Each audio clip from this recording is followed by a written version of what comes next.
Right then, let's talk some straight. We have, we have got. I've just put this into 5 stories this week. There may be one, but I think I merged them together.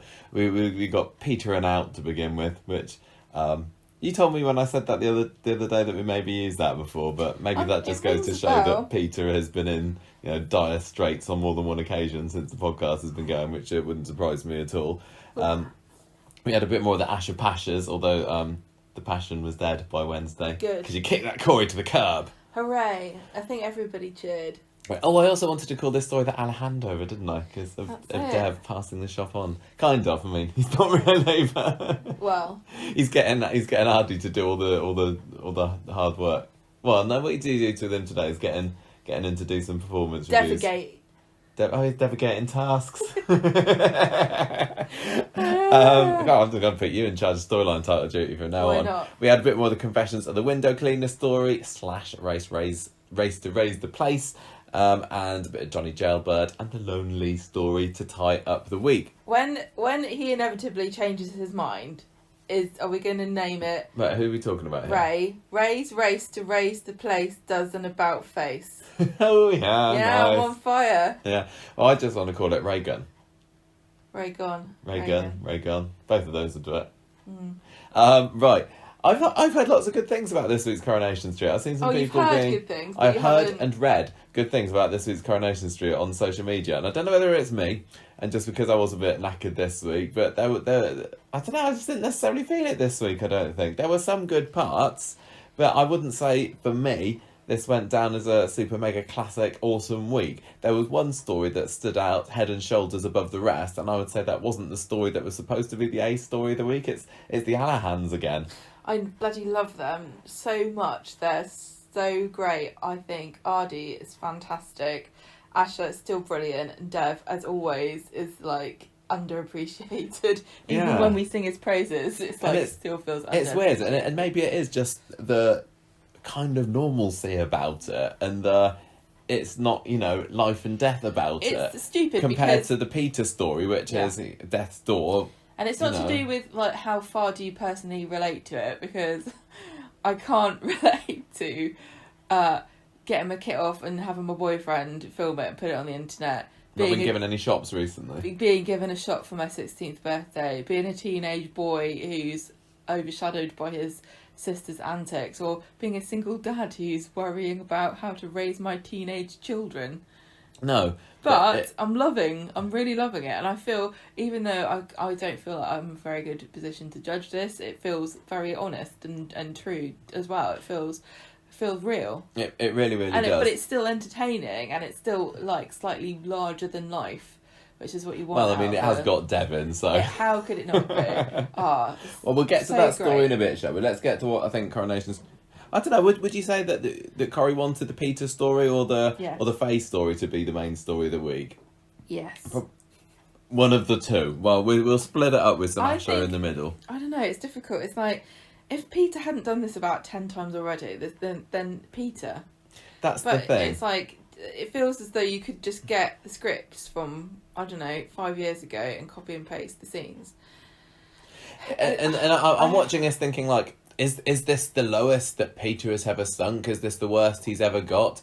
I mean, is this, final round, or I don't know, I'd use some kind of pub metaphor here, but don't drink. Last orders. That's it. Is this last orders for Peter Barlow? That's what they call it when an alcoholic dies. And maybe it is, but you're right, it just feels... I mean, I criticised the storyline before, but I also think this feels very complicated, and it's I think it's quite good because he's not being treated in a really sympathetic manner, is he? Like, Peter feels very remote and hard to understand to me, and I think that you're experiencing it as though you are part of his family, where you're like, why on earth can you not stop doing this? Yeah. But there's no logic to why he can't stop doing it, because if we really could get a handle on being an addict, it wouldn't be a problem, would it? It's like it's like this insidious like compulsion that he has no control over. And I from know, that point of view, it feels quite a sympathetic portrayal and very realistic, because no matter what anybody says to him, he's in the throes of it and he can't escape. There were some parts this week, and I don't know why we're having the discussion before we do the synopsis of it, but it's just Whatever. turned into this, where I'm still, like, when he's going there to drink the alcohol, you remember the bit when Carla was looking around for the bottle and he brandishes it out of his jacket pocket and he puts it to his lips. So I think both of us are just like, oh, no, don't, Peter. And which shows that there is a level of investment for us, and it's still, making us interested.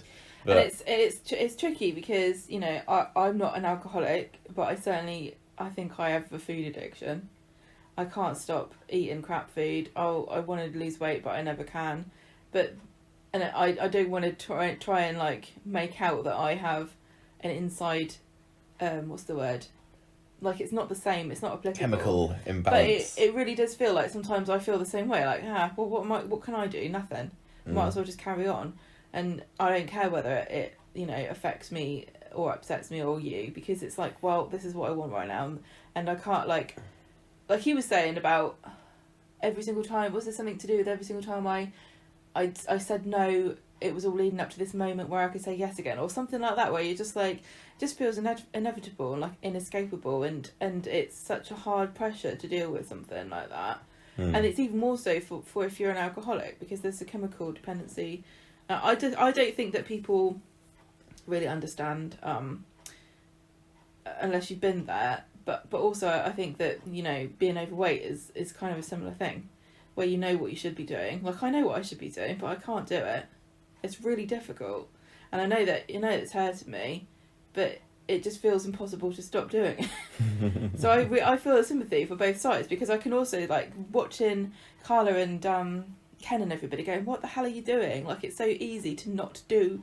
You just have to not do it. How are you finding that difficult? But when you're addicted to something and you're like, the only thing you can't do is that thing, that's all you think about. And it's like a pressure, and then when you finally do it, it's not even like you take any pleasure from it. It's just like, well, now I don't have to worry about not doing it because I've done it now. Yeah. Now I'll do it. Now we'll worry about that later. You know what I mean? Yeah. It's not the same. I'm not trying to say it's the same thing, but It's relatable to. it feels to some relatable. extent. It feels real, as somebody who. I mean, like, you've got the same thing with Animal Crossing. Not quite. That's just more of a routine that I've got myself into. I got it with Corrie. I know I Can't shouldn't, but I avoid just it. got to watch another episode. Right, let's go through Okay, what okay. happened this week then. So, it feels like, even though I was saying I've been there, done that, a lot has happened to Peter this week, because he wasn't even in the country up until the beginning of Monday's episode. He bogged off to Scotland, hadn't he? I didn't really remember that you went to Scotland. Yeah, he and He was on a grief retreat. he and Ken went there together, and he made a joke about going to see a distillery or something. I can't remember, but he's had a nice salt trip up there with Ken. They've tossed a few cabers together, and he is back and he is sober. And Daniel comes to see him to check he's okay. He sees Carla outside the pub. He's having a swift vape later, and he says he's got a hospital appointment today. He'll let her know how it all goes. And Carla seems, throughout Monday's episode, very, very anxious to find out what happened to Peter. But I don't think anyone ever actually tells her by She's the end of the asking all episode. the time. I think part of what sends Peter off is what happens to him at the hospital, isn't it? Yeah. So there's this woman in the hospital, chatty lady. I can't don't know whether believe- she might have got a name. I don't know whether I wrote it down. This person was asking for trouble. Why? Let's say that you're. It just feels to me like it's the same thing as asking someone who's got lung cancer, did you ever smoke? And then getting annoyed at them. Or like.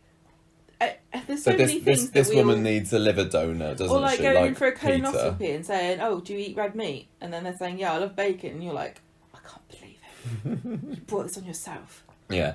Well, Peter says, this woman has got hemochromatosis and a rare blood type, so she's been on the waiting list for a long time. And Peter admits to her that he's an alcoholic. She says, "Yeah, I'm waiting for a liver. I'm waiting for a and- liver donor. Why do you need one?" Yeah, and when and he kind of has to admit that I kind of brought it on myself in a way, even though like when addicts It's a difficult thing, and it's like, well, that's a disease as well. This is a minefield, because we're talking about something we don't really understand, we don't have any experience with, and I know that people who are listening will have a different perspective depending on their personal experience.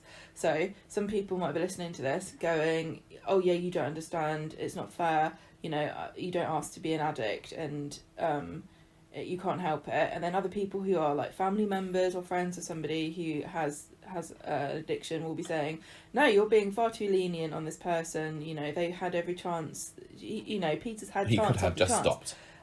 Yeah, and it's not like he's not had a support network. I don't know if you remember George Best, the footballer, who had a liver alcohol. I know of him, and he had a liver transplant, and there was a lot of discussion. Heard of the sport. Yes, thank you.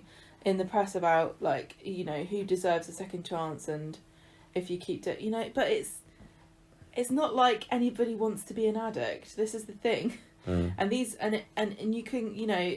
The thing about what Peter's addicted to is that it's a permissible substance that is ripe for abuse. It's a legal thing to buy. Nobody says to you, oh no, you can't buy 2 bottles of whiskey, you can only buy 1 at a time. You can't buy more than 2 packs of paracetamol in case you kill yourself, but you can buy as much alcohol as you want any time of the day practically, as long as it's not Sunday, in this country.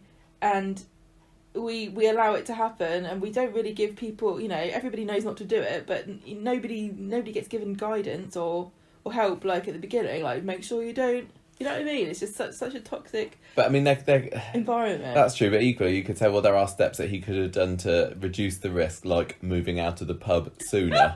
What? Because he has been there for quite a while now. I can't believe you would bring that up. So I'm glad that did come up this week. I know there's lots of internal logic fallacies here in this story. The problem is sometimes on Coronation Street, characters just end up living in random places because of various ways the story's progressing. It's like, oh, blimey, this character doesn't get anywhere to live now. Let's chuck Alina in at number 13, for example. Why not? I can't even. Why did Carla and Peter end up moving to the pub? Because I don't think they were going to buy number 1, weren't they? And Peter and then Steve and Tracy went to buy it. Guilt tripped them and blah blah blah. Yeah, but why did they? Because they wanted the place because they got kids. Yeah, but why did I can't even remember why they moved? Oh, I don't understand how Peter and Carla 1 minute went from let's buy a house to we're just homeless then. I hope that doesn't happen to us. I don't remember why Carla moved out, because was she in Victoria Court before that? Anyway, that's by the way. So anyway, Peter is told that there's no visible improvement in his liver function, so they're going to carry on monitoring him for a couple of months, but he must avoid alcohol. Let's see how he does with that. This is the thing, right? This is that thing where the famous thing of like, right, don't think of a white elephant, and then that's all you think about. Like, you can have anything you like as long as it's not alcohol. Yeah. Yeah. And it's everywhere, and it's especially everywhere in this country, isn't it? It just is. This woman who he sees earlier is, I think when he originally told her, I did this to myself, I'm an alcoholic. She says, "Oh, I don't, I'm not judging you or anything." But she gives a funny look. But when he comes out of the room, then she's very, very curt with him, and she's clearly disgusted at what he's done, and this leads to him feeling very guilty. Yeah, you can understand her perspective. She's there.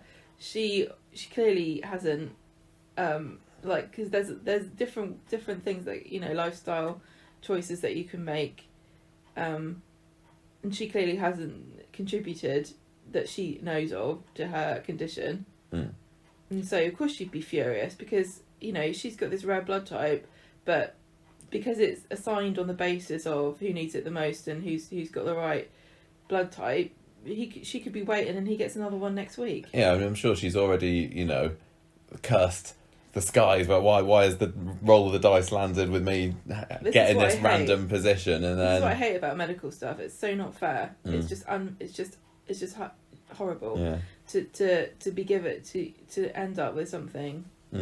Well, luckily even if you do it to yourself, can I just say that as well?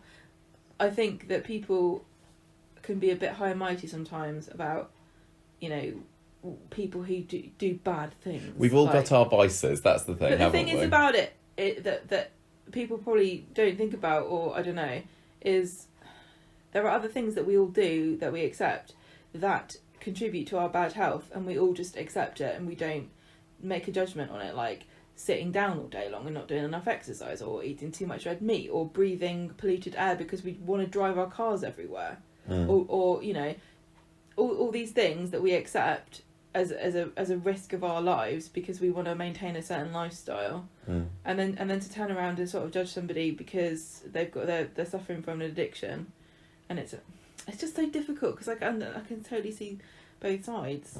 But like I said, nobody sets out to go, I'm going to ruin my own life here, I'm going to become an addict. Well, and especially this is the thing, especially a legal substance. That's what drives me insane. It's not like he went searching around street corners to find illegal drugs or anything.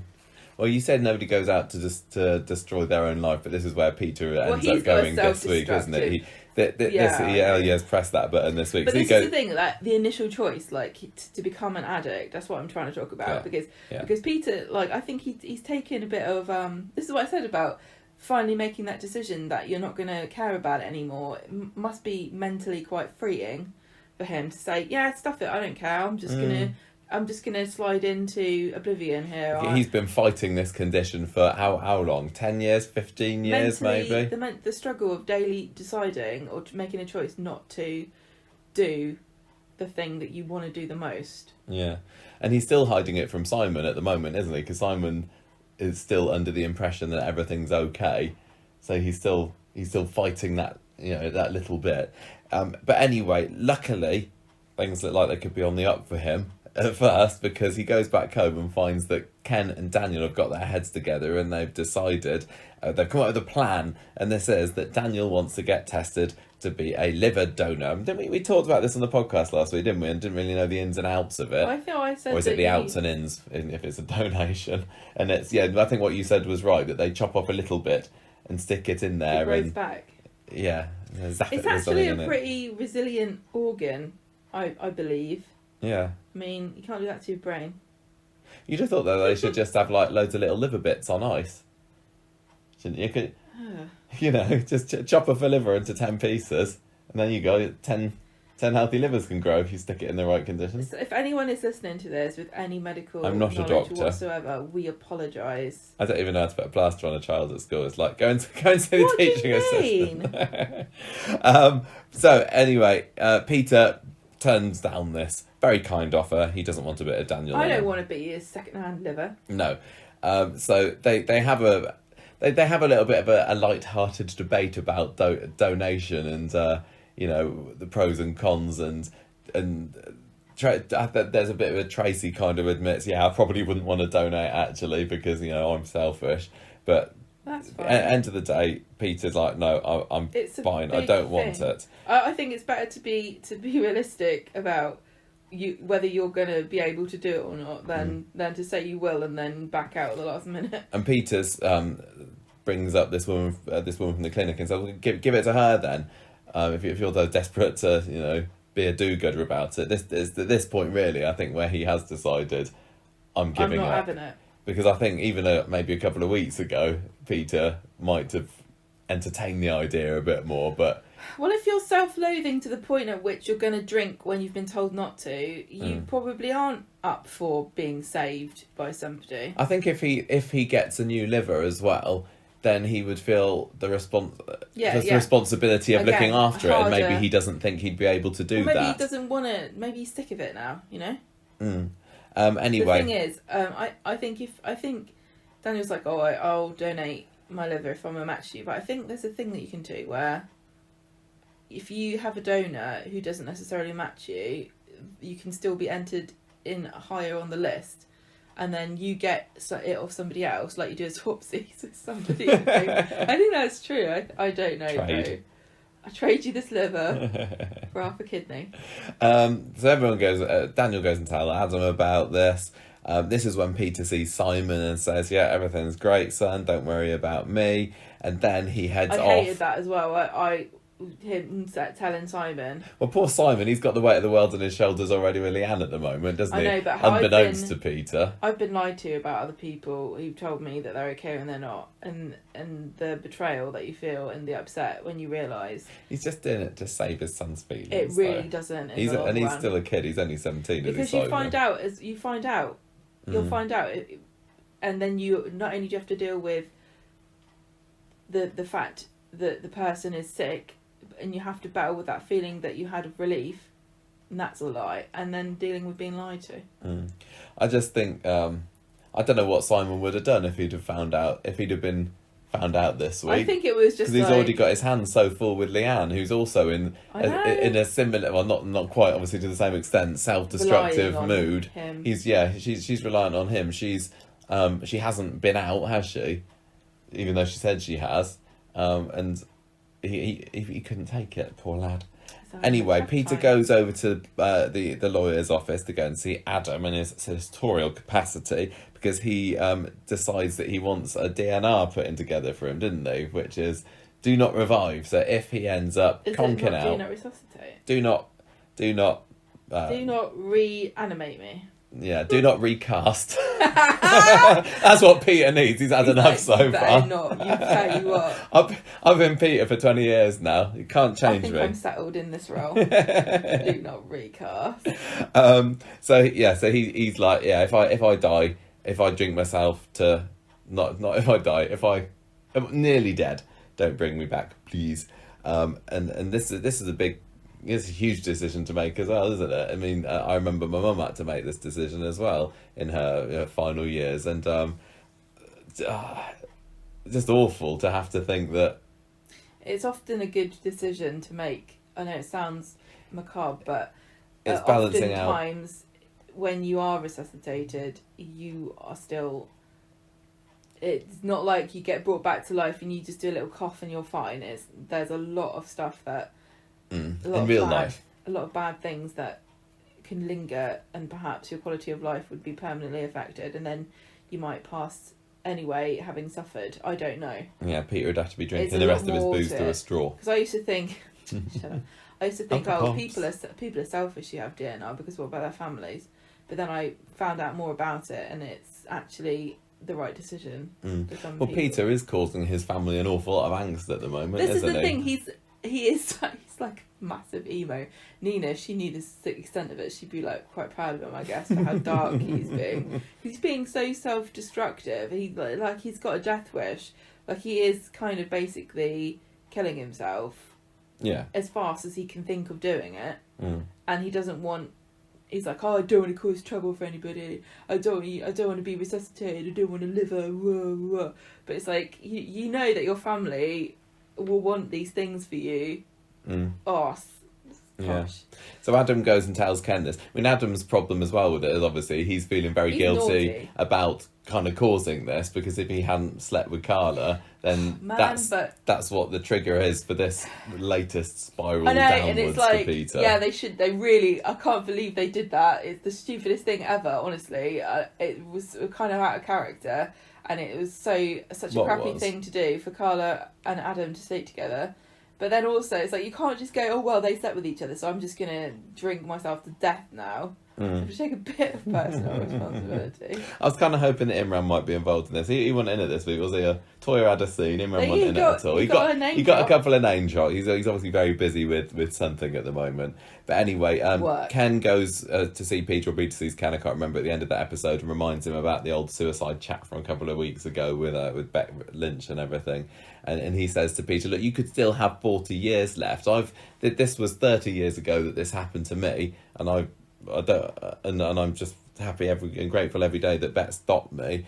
You could still have loads left. Don't throw your life away. And Peter says, well, I already have. I know. See, this is it. He thinks he's gone too far already. And I think he's secretly pleased that he kind of feels like, I don't need to worry about it now because I've gone too far. Yeah.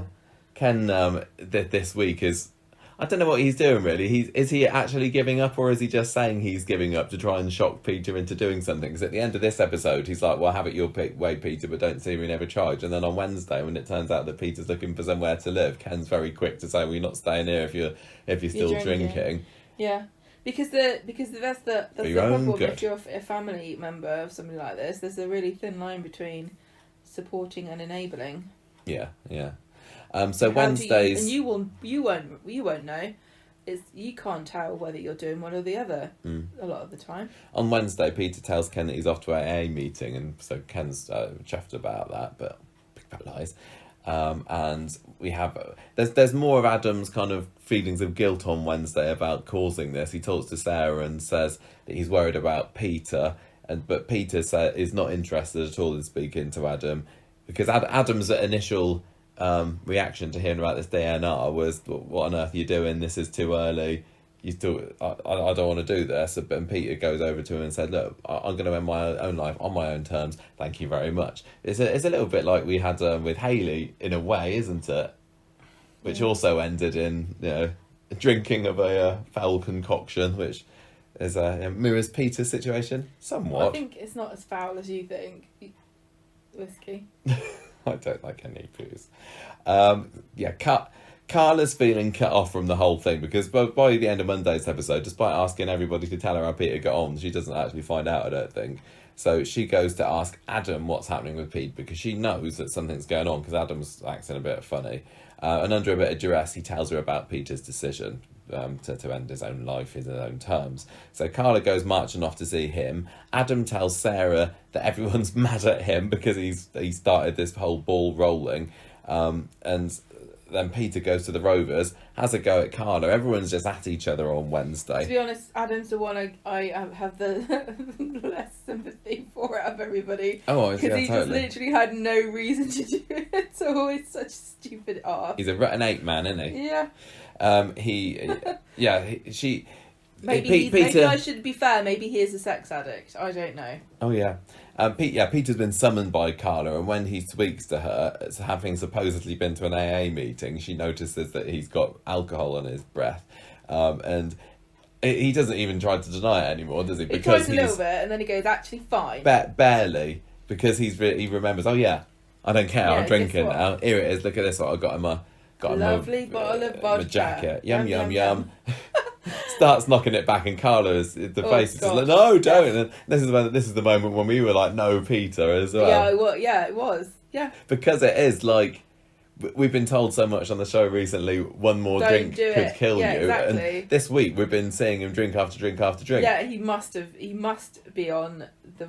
There's no return. This is the thing. I don't know, but is it happen? Are they showing him drinking too much and not actually having the consequences? Kind of, there were consequences in today's episode that he was found passed out in the ginnel, but that kind of felt like it solved itself pretty quickly. But to me, it feels as though he's going to get to the bit where they're like, "Well, you must have a liver transplant," and then someone will he'll get one, and then he'll be like, "Right, from now on, I will not do it again." Yeah, because I'm still not really worried that Peter's not going to get through this. That's the problem with some of these life and death stories. Like we were saying with the Asha and Adi story, it's not like they're not trying to rile us up so much with the possibility of never whatever again. And this they are, this but is our only shot. In the back of my head, I'm thinking he'll be fine. And the same with the Ray story, it'll be fine. They're not going to knock the houses down.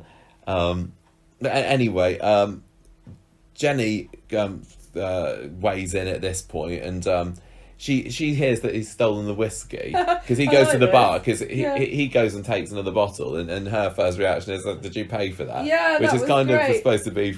I initially thought it felt like she was coming up across as being a bit callous there and uncaring, but she does redeem herself in a scene or two later where she's like, "No, I'm doing it I'm saying it for you, Peter. It's for your own good." Because she tells him, "Right, you're moving out. I don't know why there's an alcoholic living in this pub anyway." It was worse than that before. He used to be the landlord. I know. So he doesn't want to go to move in next door, but he kind of has got no choice. So Carla marches him over there, tells Ken the score.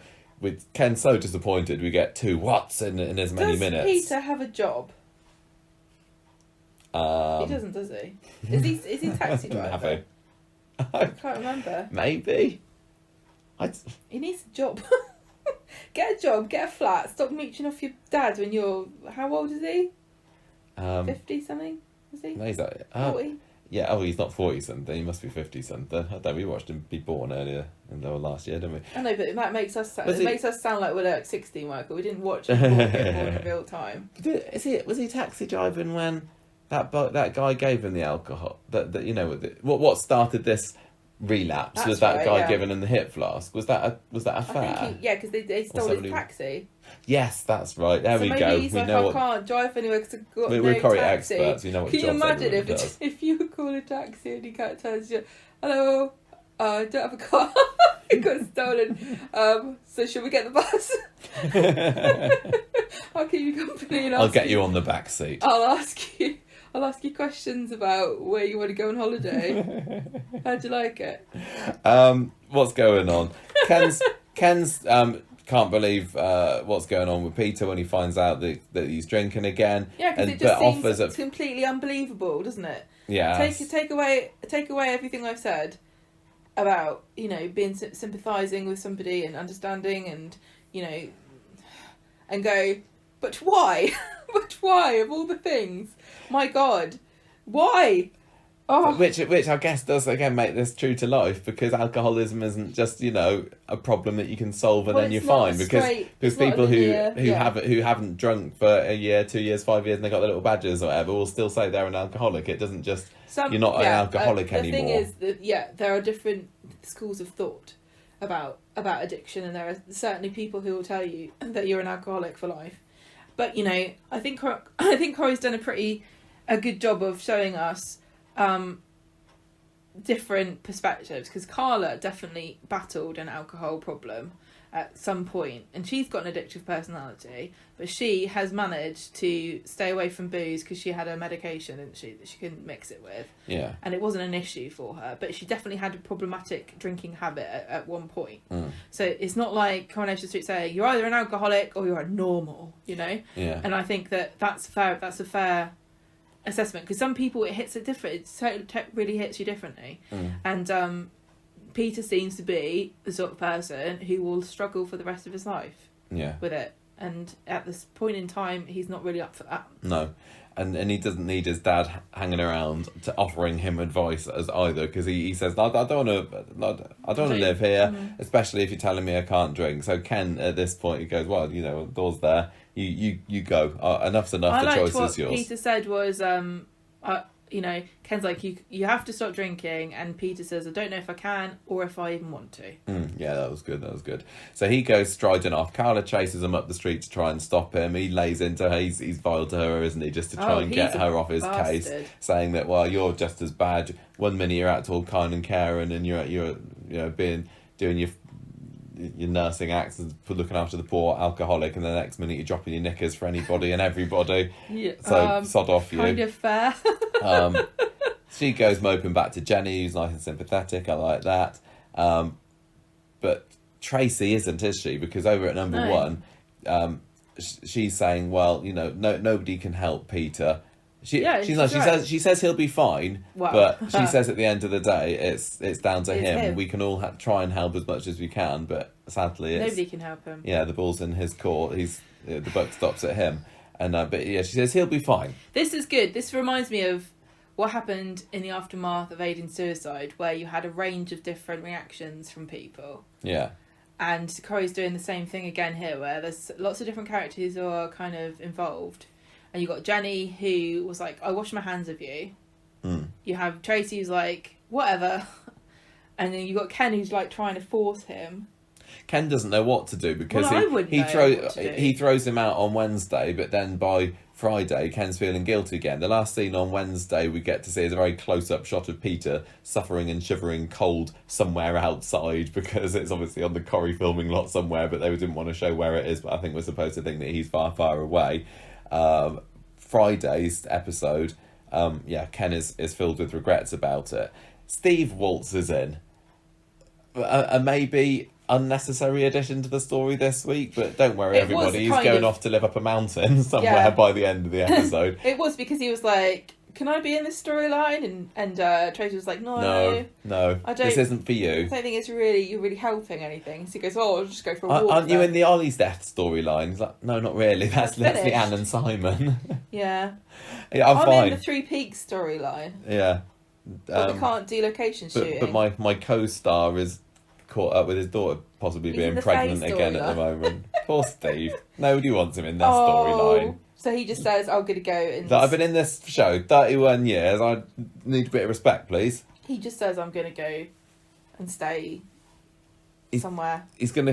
What's he gonna go? Cottage. Go and stay in a cottage somewhere. This is later in the episode, isn't it? He tells Tracy, "I'm bogging off." I'm boggering off. Because, did he find out about Peter? Yeah, he does. He does. He's like spends a lot of time like hanging around. His reaction to finding that one of his best mates is, on the verge of death is saying, "Well, this is a bit harsh." But maybe I don't know whether to say, to be fair, he's just had to live through his son dying and he doesn't want to see his best mate die as well. But he's like, can you call me when Peter's died so I can come back again? Mates. Well, I mean, as much as anybody's mates on this show. He was just basically his brother-in-law. I think he said we're mates and we're related. They definitely have been friends in the past. So he was really detached from it, but you can make an excuse and say that he's mentally checked out of everything that's stressful, which is fair enough. What twigs Stephen to this, to working out that something weird is going on, is that Simon comes into number one later and asks, "Look, what's going on? Why has Dad moved out of the pub? Has Dad and Jenny had a fallout?" And Steve's there going, "What's going on here then?" She says, "No, he's just gone off to stay with a mate in Wigan." Obviously, Carla at this point doesn't know where he is, and he's still trying to protect Simon by not letting him know the truth. So Steve's like, "What's going on, Carla?" So he finds out everything. And then that sounds boring. I'm going. He goes out the back, doesn't he? Ken's trying to ring Peter again, and fortunately, his phone starts ringing. He's passed out in the Guinness somewhere. Ken's trying to phone Peter, and Steve walks out into the Guinness and hears the phone ringing at the other end, and he finds Peter in a pile of rubbish bags. Yeah. With a bottle of whiskey, with a label facing upwards, just next to him. Just so we know. And it reminds me of that. Do you ever see that picture on the internet of that little fat dormouse who got into a big box of donuts? No. And he's just lying there on his back with his hands on his great big belly, and he's like donut crumbs around him. Is that? It's not as cute when you're an alcoholic, though, is it? Is that little dormouse like your idol? Is that your? It's like, just live your dreams. Cholesterol what? Donutty dreams. Who cares? So hypertension. What's that? They found Peter. He looks, not so good. But after a swift visit from Dr. Gaddis, who is like just visited all the houses in Weatherfield at the moment, she's on call. Man. She's like, they tell me that I can only do phone calls, but I just can't help myself. I love visiting these lunatics. Just spreading corona from house to house. But corona fairy. She's fine. I'm glad we got to see her. If only it was like a brief 10-second appearance, wasn't it? Apparently Peter's got hypothermia, but he should be up and running fine by the end of the episode, she says. I don't think it's normal to not go into the hospital, but maybe it's like, well, we've got enough, we've got no beds. I don't know. Well, no, I think hypothermia, especially if you're an alcoholic and you've got borderline liver function problems, I don't think they're like, thaw yourself out. Why don't you have a hot toddy? Yes, just stick the electric blanket on. You'll be right as rain in a couple of scenes time.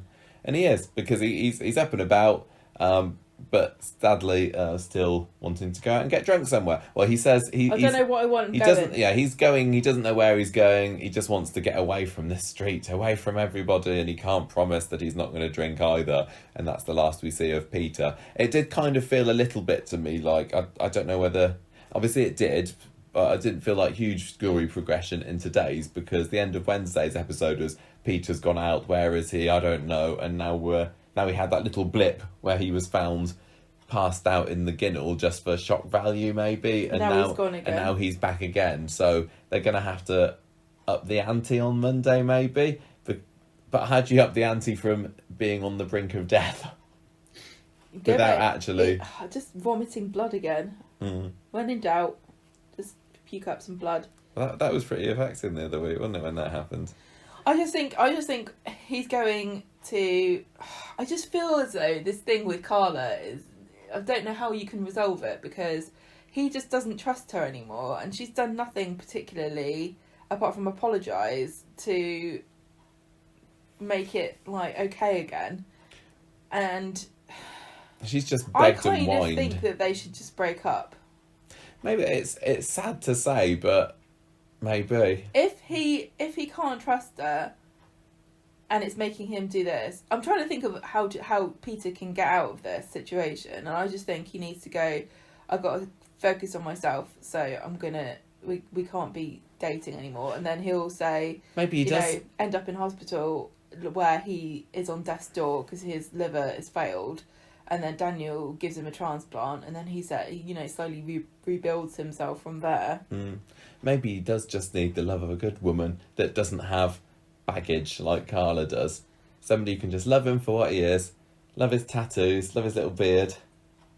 I don't know, but there's not many women without baggage on in Weatherfield at the moment, is there? No. So do you think that Daniel's going to end up giving his liver to Peter? Is that going that way? Is he going to deliver a liver to Peter? I think so. I don't know, or somebody unexpected will. Somebody's going to donate it somehow. It feels like, plotting wise, with these sort of things, it's often the first people to offer to do that can't. And I'm just thinking, the first one that comes to the top of my head is the Carla kidney transplant, because there were a couple of false starts before it turned out that Aidan was the one to be a donor. Well, it depends on whether what I thought is actually the case, is in that, if you have a donor, if they're not your match, it still gets you higher up the list. Yeah, I don't know. I wonder whether he will go off and booze, get himself in hospital, going, I don't care, I want to die, let me die. And then in the next bed over is old Mrs. Oh yeah, we might see her like, again, might well, we? I'm dying, so well done, you stupid sod. If I could have had your luck and your chances, I would kill. I'd kill. That is a quite She's got a standard kid. soap thing to happen, isn't it? Have another patient similarly afflicted that this dies. happens all the time in Corrie. That happened with Sinead's kale drinking mate, didn't it? Maybe the son will come and visit and go, Mummy, why would God be so cruel? And she says, there is no God. And then Peter says, I'll never let this happen to Simon. And then he, Yeah, because Peter is being. I mean, is he thinking of Simon or isn't he at the moment? He's being one of these emo, everyone's better off without me because I'm such a bad person, and it's hard to argue. Maybe is he going to see how much Simon is struggling with Leanne? Does he think at the moment? Well, he's like, Leanne's such a drag. I don't want to be a drag. Such a great mum. He doesn't need two parents, does he? And he's going to find out that Leanne is also, falling apart. Yeah. Maybe I like the idea of that other woman, having to take one for the team so that Peter can survive. Well, somebody's got to die to make sure everyone knows the situation is serious.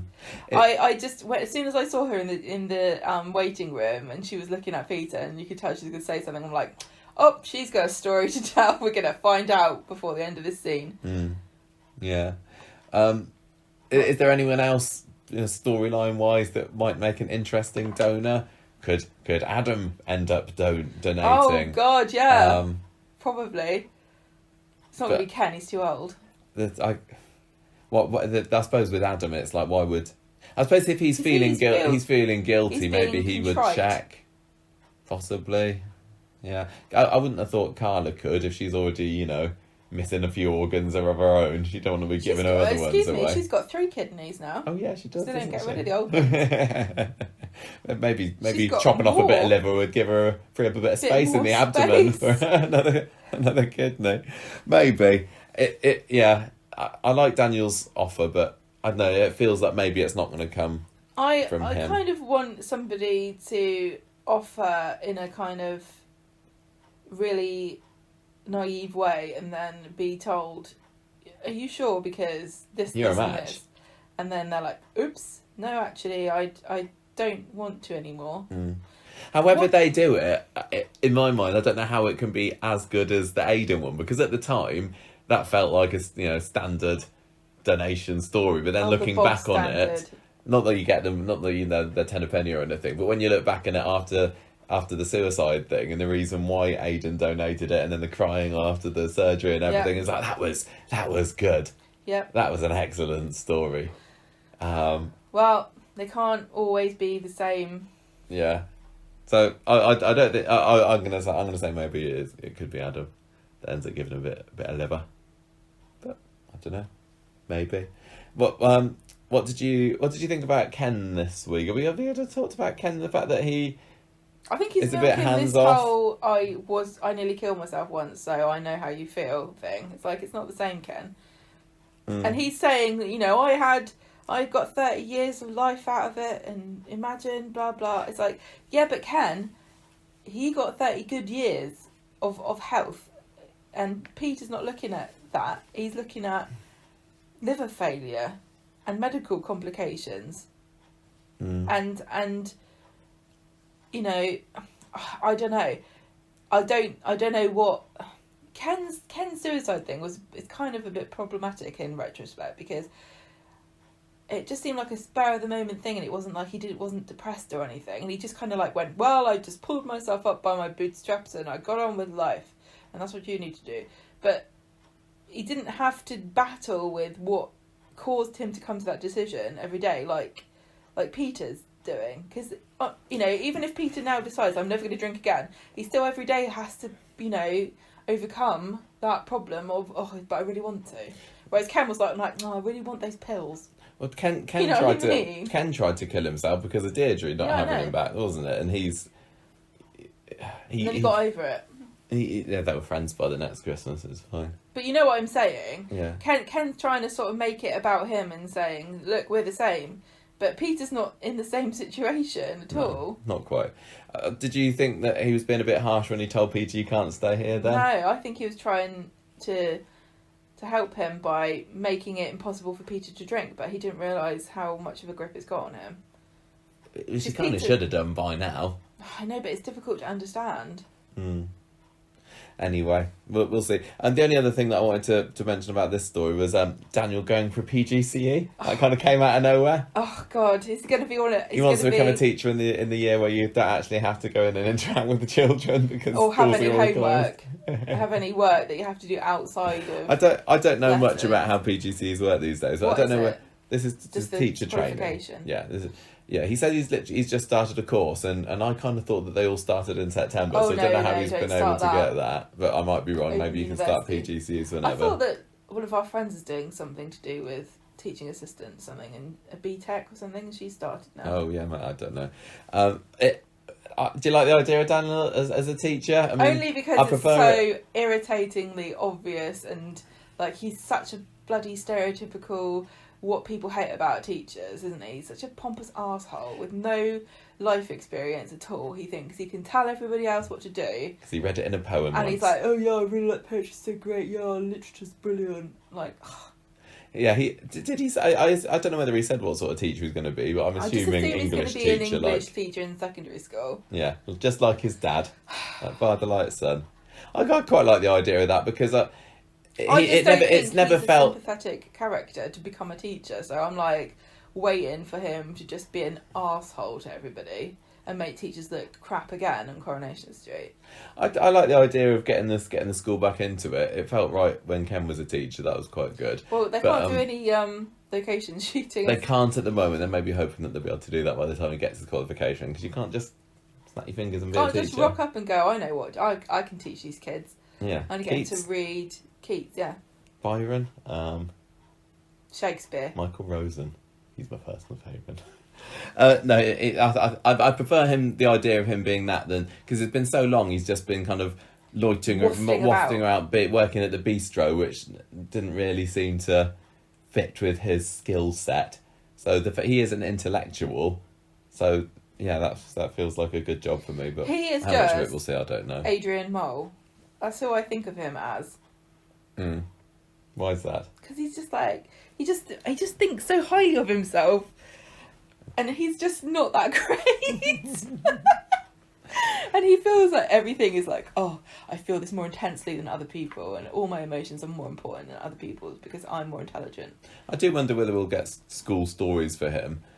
Because when Ken was a teacher, they went and they filmed Yeah, they scenes did. relatively they even regularly had- at the school. Yeah, and they even had like school politics stories, didn't they? Like, Yeah. oh well, the governors want to do this. And Yeah, the you can't PTA do that, that, and Mrs. Jeffers you've got redundancies. to. The parents complaining, and yeah. I kind of would like that, but I also think I'd hate it because I don't think Corey would do it very well. Well, they did it a little bit with Brian, haven't they? And the thing is, so I think he might have missed the chance to be the teacher of any of the kids that are on Corrie at the moment, because that would actually be quite fun to sort of watch an NQT trying to wrangle these like teenagers who like, look, you live round the road from there's me. still plenty. He could be I don't Max's think teacher, he he could be Liam's teacher, he could be Jack's teacher. No, I'm talking about Asha and Ardy and Oh yeah, those. and Summer and Amy and Faye.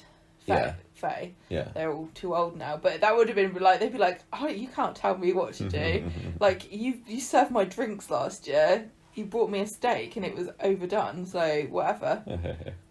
Right, speaking of Asha and the others, Gemma, I will let you pass over and tell us what's been going on to the twins Yay, with their Sweet 16. I get to do... So, they're really 15, but we're going to not mention that. I came up with a great storyline title, which we missed 2 years ago when Simon turned 16. We'd have called it Simon Says. No. That's French, innit? It wasn't worth it. You On go. Monday... Deb says, oh, I've got a big surprise for your birthday tomorrow, twins. Oh, you're going to be 16, you're going to like it a lot. And they're like, I don't think so. Whenever your parents tell you they've got a great surprise when you're a kid, you're like, oh no. Aw. What did you That's get hard. like that? You're like, I don't think don't you know know whether- what I want. Well, my parents were pretty good. They got me some good stuff for my 18th birthday. You get a bouncy castle for your And a 18th laptop birthday. and a mobile phone. Wow. Yeah. But did they buy you a shop? No, they didn't. But I don't think he bought them a shop, did he? He just changed the sign.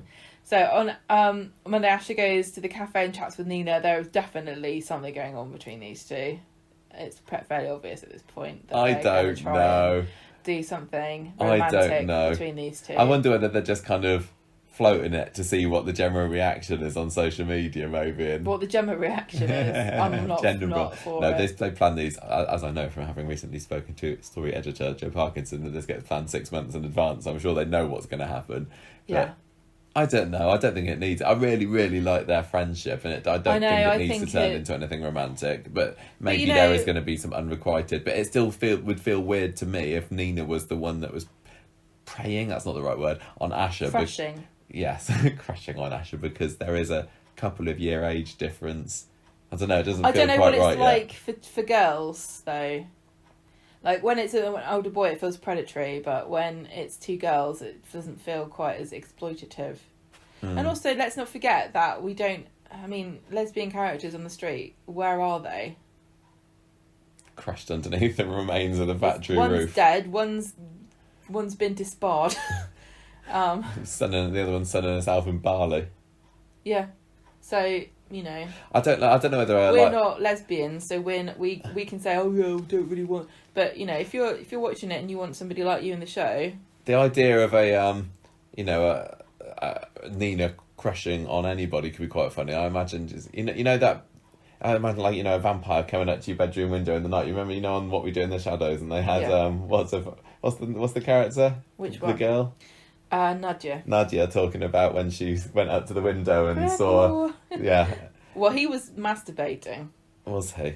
In that know story. the tone of the podcast. You're talking about, and she took a photo. Do you remember? I don't remember. It's very beautiful. So yeah, I can imagine that Nina is going to come flying up to Asha's bedroom I window. hope Asha's got her hands over the top of the duvet. Great. You brought it up. I didn't. I really didn't. You Lola. did. Let's move on.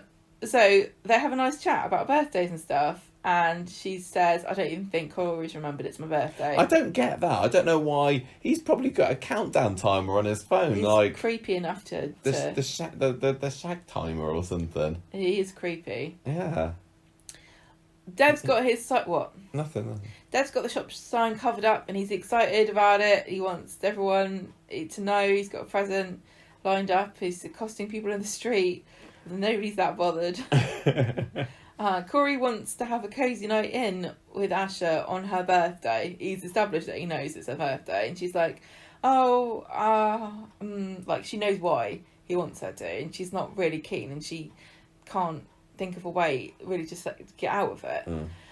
Nina comes in, and it was quite funny because she says she's got a present, and Asha's like, oh, what's that? And she says, oh, that's for Ardy. And Asha's like, oh, okay. And she's like, it's for you idiot. And she opens it, and it's a choker, because Asha said, I like your choker, to Nina, so she got her one to match. That means they're lesbians. On Wednesday, birthday, hooray!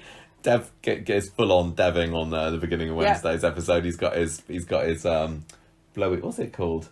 The Party pooper. No, not a party poop. You know party the thing. Shooter. Party poo poo. And he's got his balloons everywhere. He's having a great time. Oh, do you know what? It's so sweet, isn't it? He's so sweet. It's like, oh, he's trying his hardest because he's only him. Yeah. Oh. But Sunita gets lots of call outs on Wednesdays. Shout out, yeah. I thought that was very sweet. And yeah, Asha I found was being kind of bitchy. She's and being nasty, a right bitch, bit cowy Ardy, towards Ardy on Wednesday. She's got a lot going on, hasn't she? I suppose is all we can say. She thinks that she's going to be, leapt upon tonight when she doesn't want it. So it's no wonder I'm going to give her a bit of a pass to be a bit of a cow on Wednesday. If you're talking about, Asha and Nina, is there anything, like, does it make sense that they would both want to have a relationship with each other? I don't know. Is the fact that Asha's so reluctant, is it like she might be gay and she doesn't know? I mean, they've had that, haven't they? I mean, I'm just going to say, you don't have to be gay to not want to lose your virginity on your 16th birthday to a creep. Yeah. Just to get that out there as well. Dev reveals his present. He's got a sign that says "da." Actually, it says "da da da." D and A Alahans. I like how they spend the morning. Yeah. I like how they spend the morning remembering Sunita and, we miss Sunita and she'd be so proud of you. By the way, I've just scrubbed Sunita from the sign of my shop. No longer D&S Alahans. No, it's D&R. Asha's not impressed. She doesn't really want to be part of the business. Yeah, she says she doesn't want to be publicly associated with. It's harsh. They're such a pair of snooty little snobby snobs, these kids. There was a bit where Ardy's like going to, oh yeah, my dad doesn't care about me. He lets me fend for myself. It's like, you stupid rich kid. Like, he's sacrificing so much money. You go to private school and you've been given part of a business for your 16th birthday, and you're still bitching about how your dad is lame and doesn't give you anything. This was the confusing part, because as soon as I saw that sign, I was like, oh, he's inviting the twins to be part of the business and be on the management team among the owners. But the twins' initial thoughts are, I'm just on the sign. Yeah. And I would have thought that they would have initially... I would have said, what does that mean? Yeah. Or I would have thought they would have assumed that, you're giving us the shop, this is great. And then Dev's like, no, it's just a sign, man. But it was weird. This is like the weird disconnect that Coronation Street has between actual real working class people and people on Coronation Street. Because, I mean, remember when Sophie turned 21 and she got 21% share in her dad's business? Yeah. That's proper working class, that is. No, it isn't. Like, it is a garage, though, Gemma. If you work with your hands... It wasn't a sushi bar. If you work with your hands, you're working class, automatically. Even if you own your own business. Yeah, that makes sense. I think English people, British people, are so just confused about class. Used to be a lot easier to work out who was working class and who was middle class. But, yeah, so he's like, he can see Simon, and he's like, oh, whatever, I don't even care. And Simon's like, do you not want to just check to see whether, the sign comes with the shop? Nina and Asha in the cafe. Nina's made her a cake. Asha blows the candle out all over her, giving her coronavirus for her 16th birthday. Tells her about the shop sign, and she's like, oh, I love my choker. And I think she's wearing it, isn't she? Yeah. I don't think it suits her. Sorry to say. I don't know if it goes with her outfit. No, but, I think Nina should have made her in a different colour, maybe. Corey and Asha are going to have lunch in the cafe, and he's like, I'm going to give you a special present. It's like, we don't want that special present. Keep it in your pants. Yasmeen sees Corey she's in there as well. I think Nina's in there at the same time. Yeah. And Corey's making fun of the choker. He was. I loved this. This was bit here was what got me hooked the most this week. Just like I was seriously invested in what a arse Corey was being. He's But such an arse. I loved Yasmeen's inclusion in it. And yes, it was all very nice and convenient that she happened to be there and she recognises Geoff's controlling behaviour. But soap's all about that, isn't it? But I loved those scenes. And I do like it because there has been a point in the past where I thought that Corey they were at risk of being redeemed, but this was I mean, if it couldn't be any clearer from this that He's a wrong 'un. he is a wrong 'un. And I've got to give a shout out to the actor. He's got an amazing name as well. He's called Maximus Evans. He plays Corey, and he plays him such an arsehole. He's perfect. I often think it takes a bit of like when I guess lots of people, when you think of acting, like you think, oh, do that, I'd like to be the cool people. I'd like to be, James Bond or whatever. But I guess you also have fun playing villains too, because. But Corey thinks he's cool, doesn't he? He's so cocky, and I know. the stuff he was saying to Asha, saying you look like a dog, take it off. Yeah, he was must like, have such a high opinion of himself Oh, to think yeah. that he can safely say that without her dumping him, because he's negging her. he's Corey. He's the guy that all the girls are swooning at. Oh yeah, and boys don't normally aren't like this. You're right. So he's like making fun of her, calling her a dog and saying it doesn't suit her, and she takes it off like reluctantly, and then he leaves and Yasmeen goes and talks to her and says, look, I don't want to speak out of turn here, but Corey doesn't seem like he's being very kind. And Asha's like, shut up, it's none of your business, who cares, it's just bants. Oh yeah, that's what she said. Here's a note, girls, it's not bants. If everyone's not laughing, it's not bants. She knows it's not, but she's trying to be Corey cool is as well. what she thought that she wanted for all Yeah. this time, and now she's got it, and she doesn't want to lose face by admitting that. Well, it's the sunk it's cost not so- fallacy. It's like, how much crap has she been through for this stupid boy? Yeah. So Nina comes over and she's like, "Oh, are you okay? Where's your choker?" And she kind of admits, like, well, Yasmeen says, "Oh, I'm sorry, I might be being oversensitive, but it really feels like Corey and Geoff are the same person." And he used to question everything I said. Never. No. She said I used to question That's everything what that I said. That's what I thought I said. No. He used to question everything I said. No, Yasmeen. I used to always worry about what I was saying. Yeah, I thought that I was always saying the wrong thing. I never examined what he was saying. Yeah. And then she says, like, would you let a friend or a relative go through this? So why would you let yourself go through this? Which I think the first time I heard it, I was like, yeah, why treat yourself so badly? And why be so mean to yourself? You wouldn't do that to your friend. But it doesn't work when you're like, but I like my friends, I don't like myself. So that's why I'm a bitch to myself. All of this was so good, and Well, still, yeah. once again, props to Tanisha. Asha's like, right, you're right, actually. The little reactions that Tanisha was doing, she plays it just so what she doesn't over the top it. She doesn't. Yeah. She comes across as so sympathetic. She's Nina seriously says, great. boys like Corey don't like it when things don't go their way, and when that happens, you need to get rid of them. And definitely a bit of toxic masculinity going on here. A little bit with him, it isn't there. Just a tad. So they meet up together. Yeah, they go back home, don't they? Her and Corey, she meets up with him, and he's like, let's go upstairs. And she's like, no. And she's got a choker back on. He's like, why are you wearing that again? I told you look stupid. And she says, well, if you don't like looking at it, you don't have to. And he says, well, what do you mean? What do you mean? He's quite taken aback. He seems like the guy that nobody has ever said no to. Because he thinks he's the bee's knees, like you said. He thinks he's hot shot. He thinks. It's because he's rich as well, isn't he? Yeah, I think he's got a certain idea in his mind, like he's helping Asha out because, like, I don't know. Is he a bit racist? Is he thinking, you're lower status than I am because I'm white and you're Asian, and so I'm picking you. I don't know. There's something. I don't know. I mean, I just think it's like you're a nerd and I'm cool. I'm surprised But do you not think there's definitely something about him? Like, I'm doing you a favour here because I'm Corey and you're just Asha. Yeah, I guess so. I don't know why he's even putting up with any of it. I mean, he does leave pretty quickly. What do you mean? No, I don't mean that. Why is he putting up with her? That's what you just Why said. does he continue to cling on to her? Because he wants to shag her.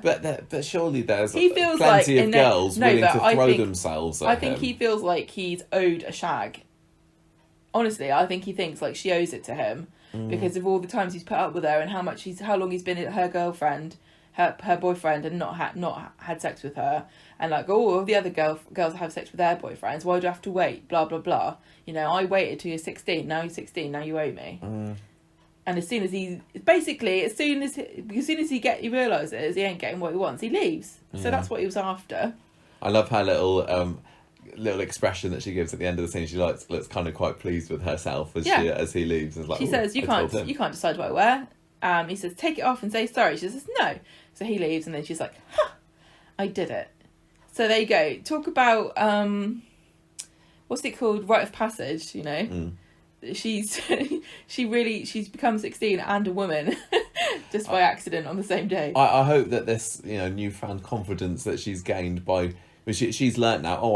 I can actually don't need be him. In control. I don't need a man because the whole last year and a half of Asha's story has been her not feeling comfortable in her own body and feeling like she's worthless and everything. And now hopefully she's seeing, I can. I'm better than that. But poor Give her a bit of Asha, confidence. bear in mind that she's a girl struggling with puberty in a house with a man and a boy, and it must be really hard because she's having all these changes and nobody's helping her or telling her. She's really strong and she doesn't realise how strong she is because of all that she's been through. Well, that's there. Hopefully this will make her realise just a little bit. And with all the best will in the world, Dev's done the best he can, but there's certain things on there that he doesn't know, he can't relate to.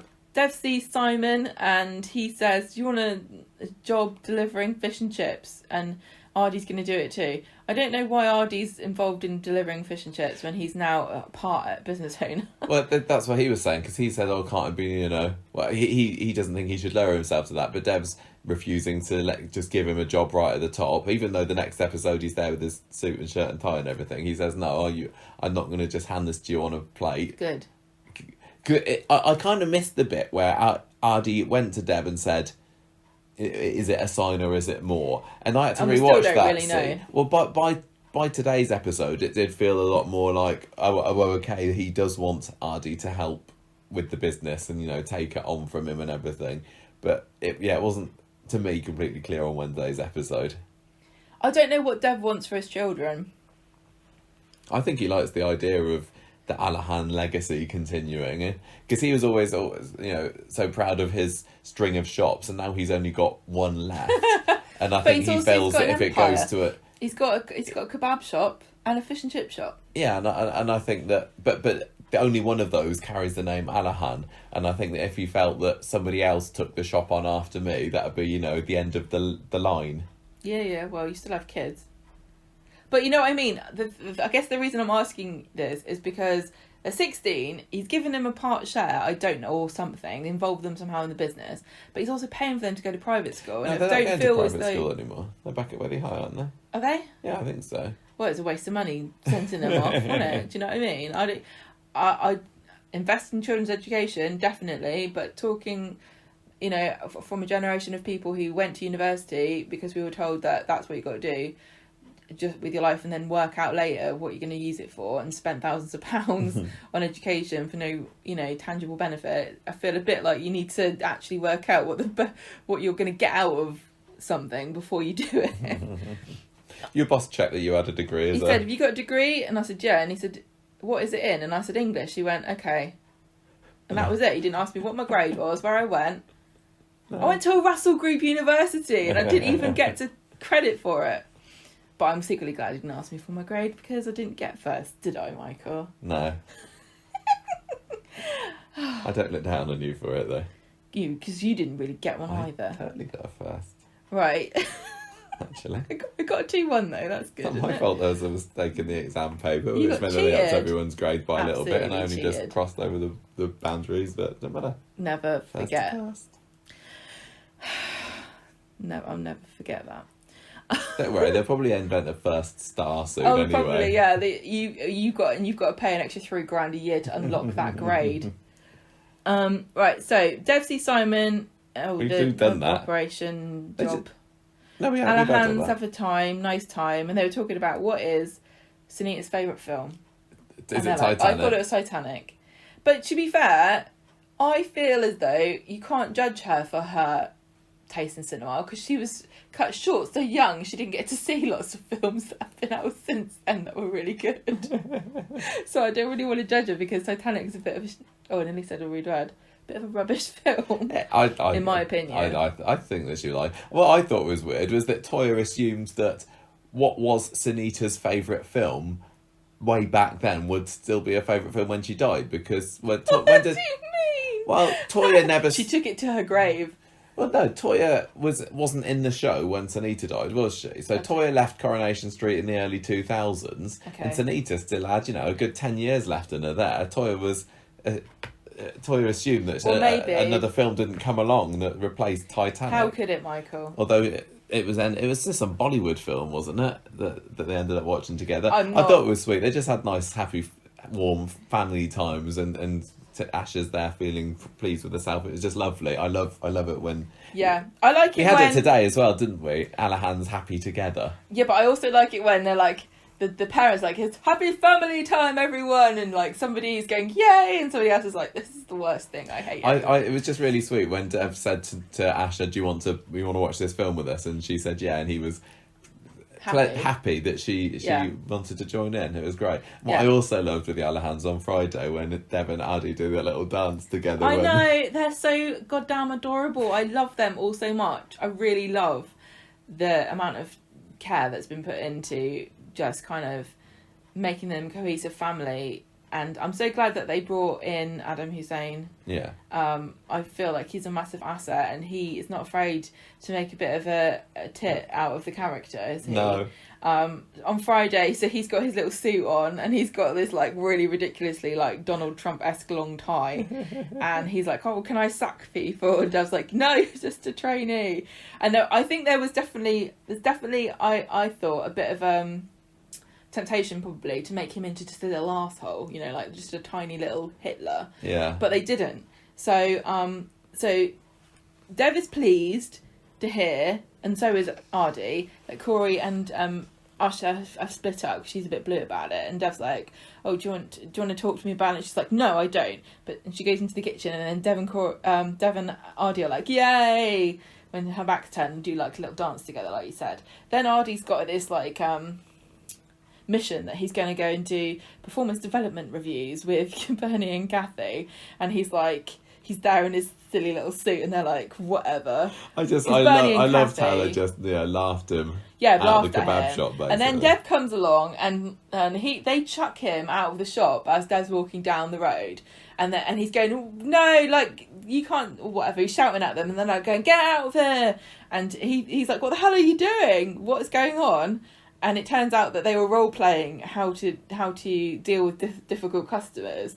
And then there's a bit later on where Ardy says, "I was gonna do this, that, and the other, but then I realised that Bernie and Kathy actually have a lot more experience and they know more than I do, so I learned from them." And I was like, "Ardy, I love you, so sweet, and you got your head screwed on." Yeah. They really could have made him into a little git, but they've given him a. All three of the Alahans had a moment, in the sun this week. They really are so they? likeable and still human. They didn't need to do that with Adi today because it was Asha's week, wasn't it? It was about her overcoming Corey. But Deb was still wonderful. I mean, like when he was offering today to have a sympathetic listen to Asha when he was doing his little dance with him. Even just seeing how pleased he was to give the shop to the twins was lovely for Dev. And just love. So today was all about Ardy. When dads are so happy to indulge their children, it just makes my heart happy. It's great. I mean, Dev had been isn't he? floundering as a character for quite a while, and it just goes to show, because we're seeing a lot of love for the Alahans at the moment, that I don't think you should ever completely write a character off. And it goes to show you that the family bonds are not necessarily like big issues-based plots or like bombastic, soap cover storylines. They're not always what makes you like a character. No, you're right.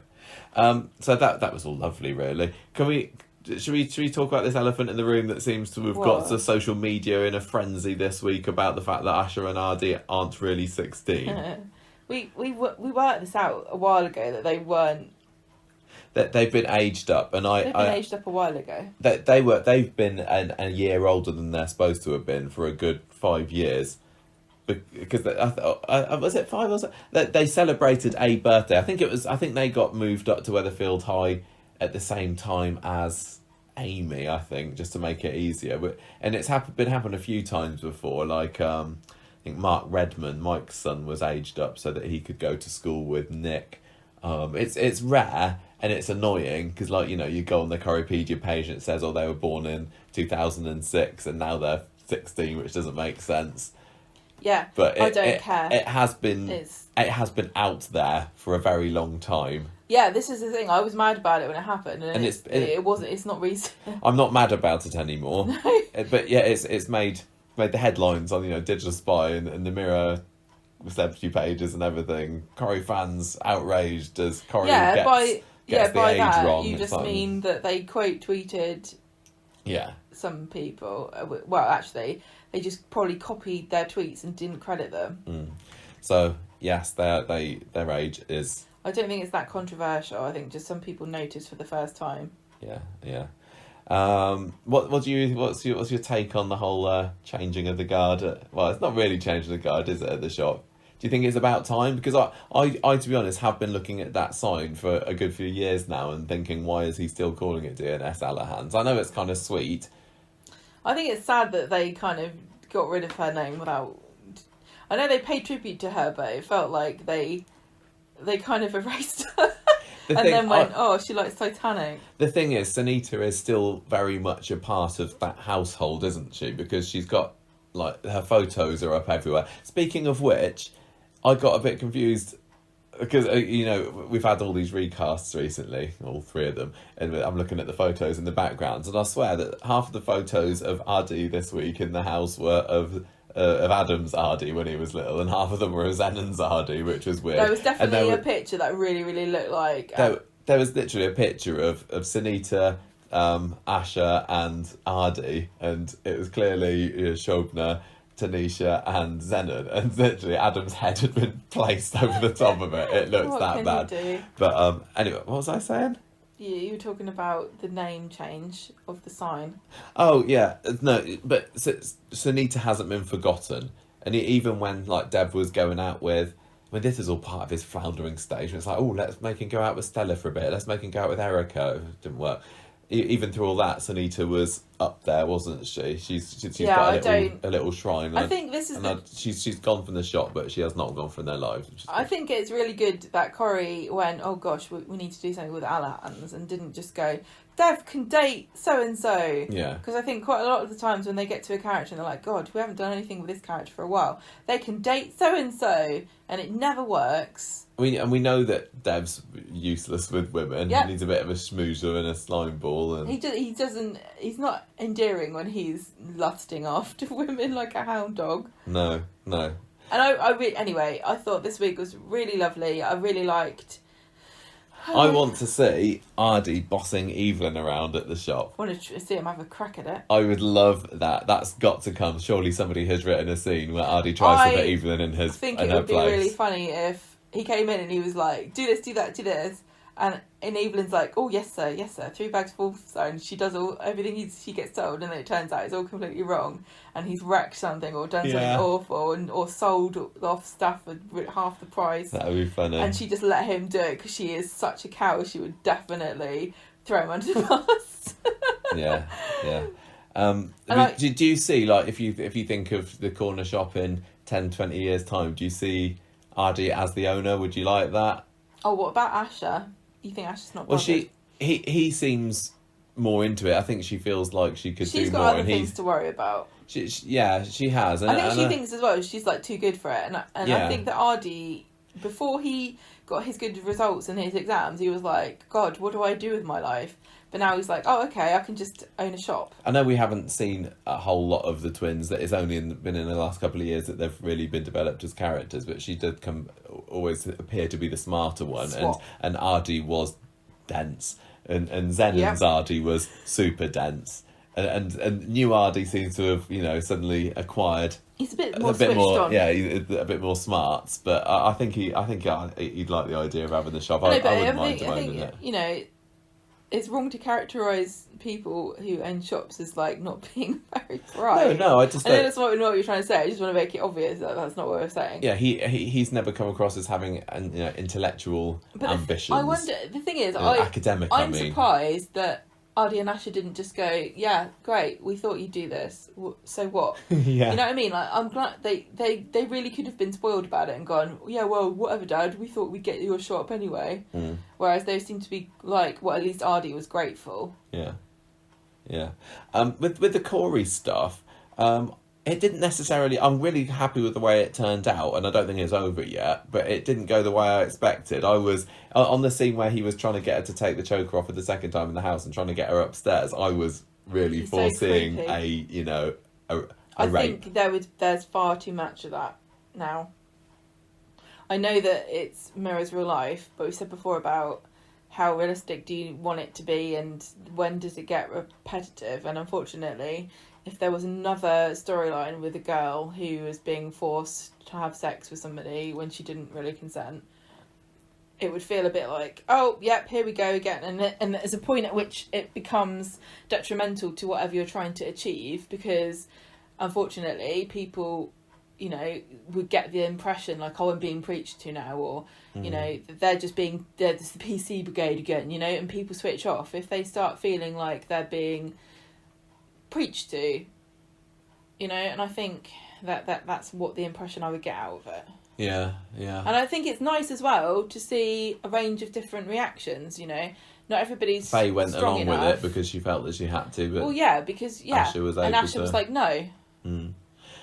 It's not like all women are, you know, equally still at risk of this. It still doesn't feel like it's over though. I wouldn't be surprised if we haven't seen the back of Corey, and I still wonder whether Corey's going to do something online, or like, you know, maybe revenge porn or something horrible, or spread a rumour and say she slept with him. I don't think he's got any more, you know, footage of her that isn't already now widely available on the Weatherfield internet. But you know what I'm saying? I think he's going to do something. Yeah. Like that. Like online, like malicious gossip rumours spreading. Because he's, you know... He's a toad, I hate him so much. He's lost face over this, hasn't he? He was hoping to get bragging rights with his mates, probably. But you see, the good thing about it, I think, people were very... demonise young men, don't they? For this sort of thing. And there's a definite risk of like lumping them all together and saying, oh, teenage boys are only after one thing, blah, blah, blah. So that's why I'm really, really glad that Ardy's in this storyline, because he is a good young kid, isn't he? I'm so compass. Intrigued about Ardy because he feels like he's like the antithesis of what Corey is like. He feels like an honourable guy. He's a young boy. You can't see him like coercing somebody in the same way that Corey does, and I think it's good to have a balance there, because you don't want if you're watching Corey, you see a lot of young admirable girls, and there's a danger of like not balancing that out. But you've got Simon, who's now becoming a kind of a very moral character, where he's looking out for his mum and trying his best. You know, he had all that trouble when he was a hoodlum. And then you've got Ardy, who's like just been enthusiastic and sweet, but you've also got Corey, who's like a balance. Yeah, I'm wondering when Ardy's gonna, you know, have his first romantic entanglement. I don't really need it at the moment, but it's always starting to feel a bit weird that there's been not a snifter. I mean, he said, "Oh yeah, I've had girlfriends or whatever," but it always came across as he was making it up. My girlfriend's from Canada. You wouldn't know her. She goes to a different school. Yeah, I don't know. But yeah, it doesn't feel like it's over for Corey. I thought it was hilarious when Asha tells Ardy he looks like a second-hand car salesman. He's like, cool. That as a compliment. That is so I don't think he's that stupid, but it was still quite funny and sweet. He was just proud of himself in his suit. I love it. I love watching him blossom. Sounds creepy. I feel like an aunt. I haven't got anybody else to to enthuse over. So this fictional child can be Love my that. I mean, protege. I think if people haven't got the picture by now, we are Loving much it. enthused about this, and adding Yasmeen to the mix this week. Mwah, perfect. Oh, it was That's a bit what of we've missed redemption about for her character Yasmeen. as well, wasn't it? It's like, yep, One I of my know. favourite things about Yasmeen used to be how she used to help people and give them advice Yeah. and stand up for people and be a proper sympathetic ear and the wise woman Yeah. who would pass on her, She's like her Roy without experience. the And weird now she's had an personality. awful experience with Jess, but she's able Jess. to Geoff, but able to from that use it to help other people. All we need great now stuff. is for her wardrobe to come back. Yeah. Where's her lovely scarves? Please bring those back. Right, next story. Are we going to do the Faye one then? This is bad to me, isn't it?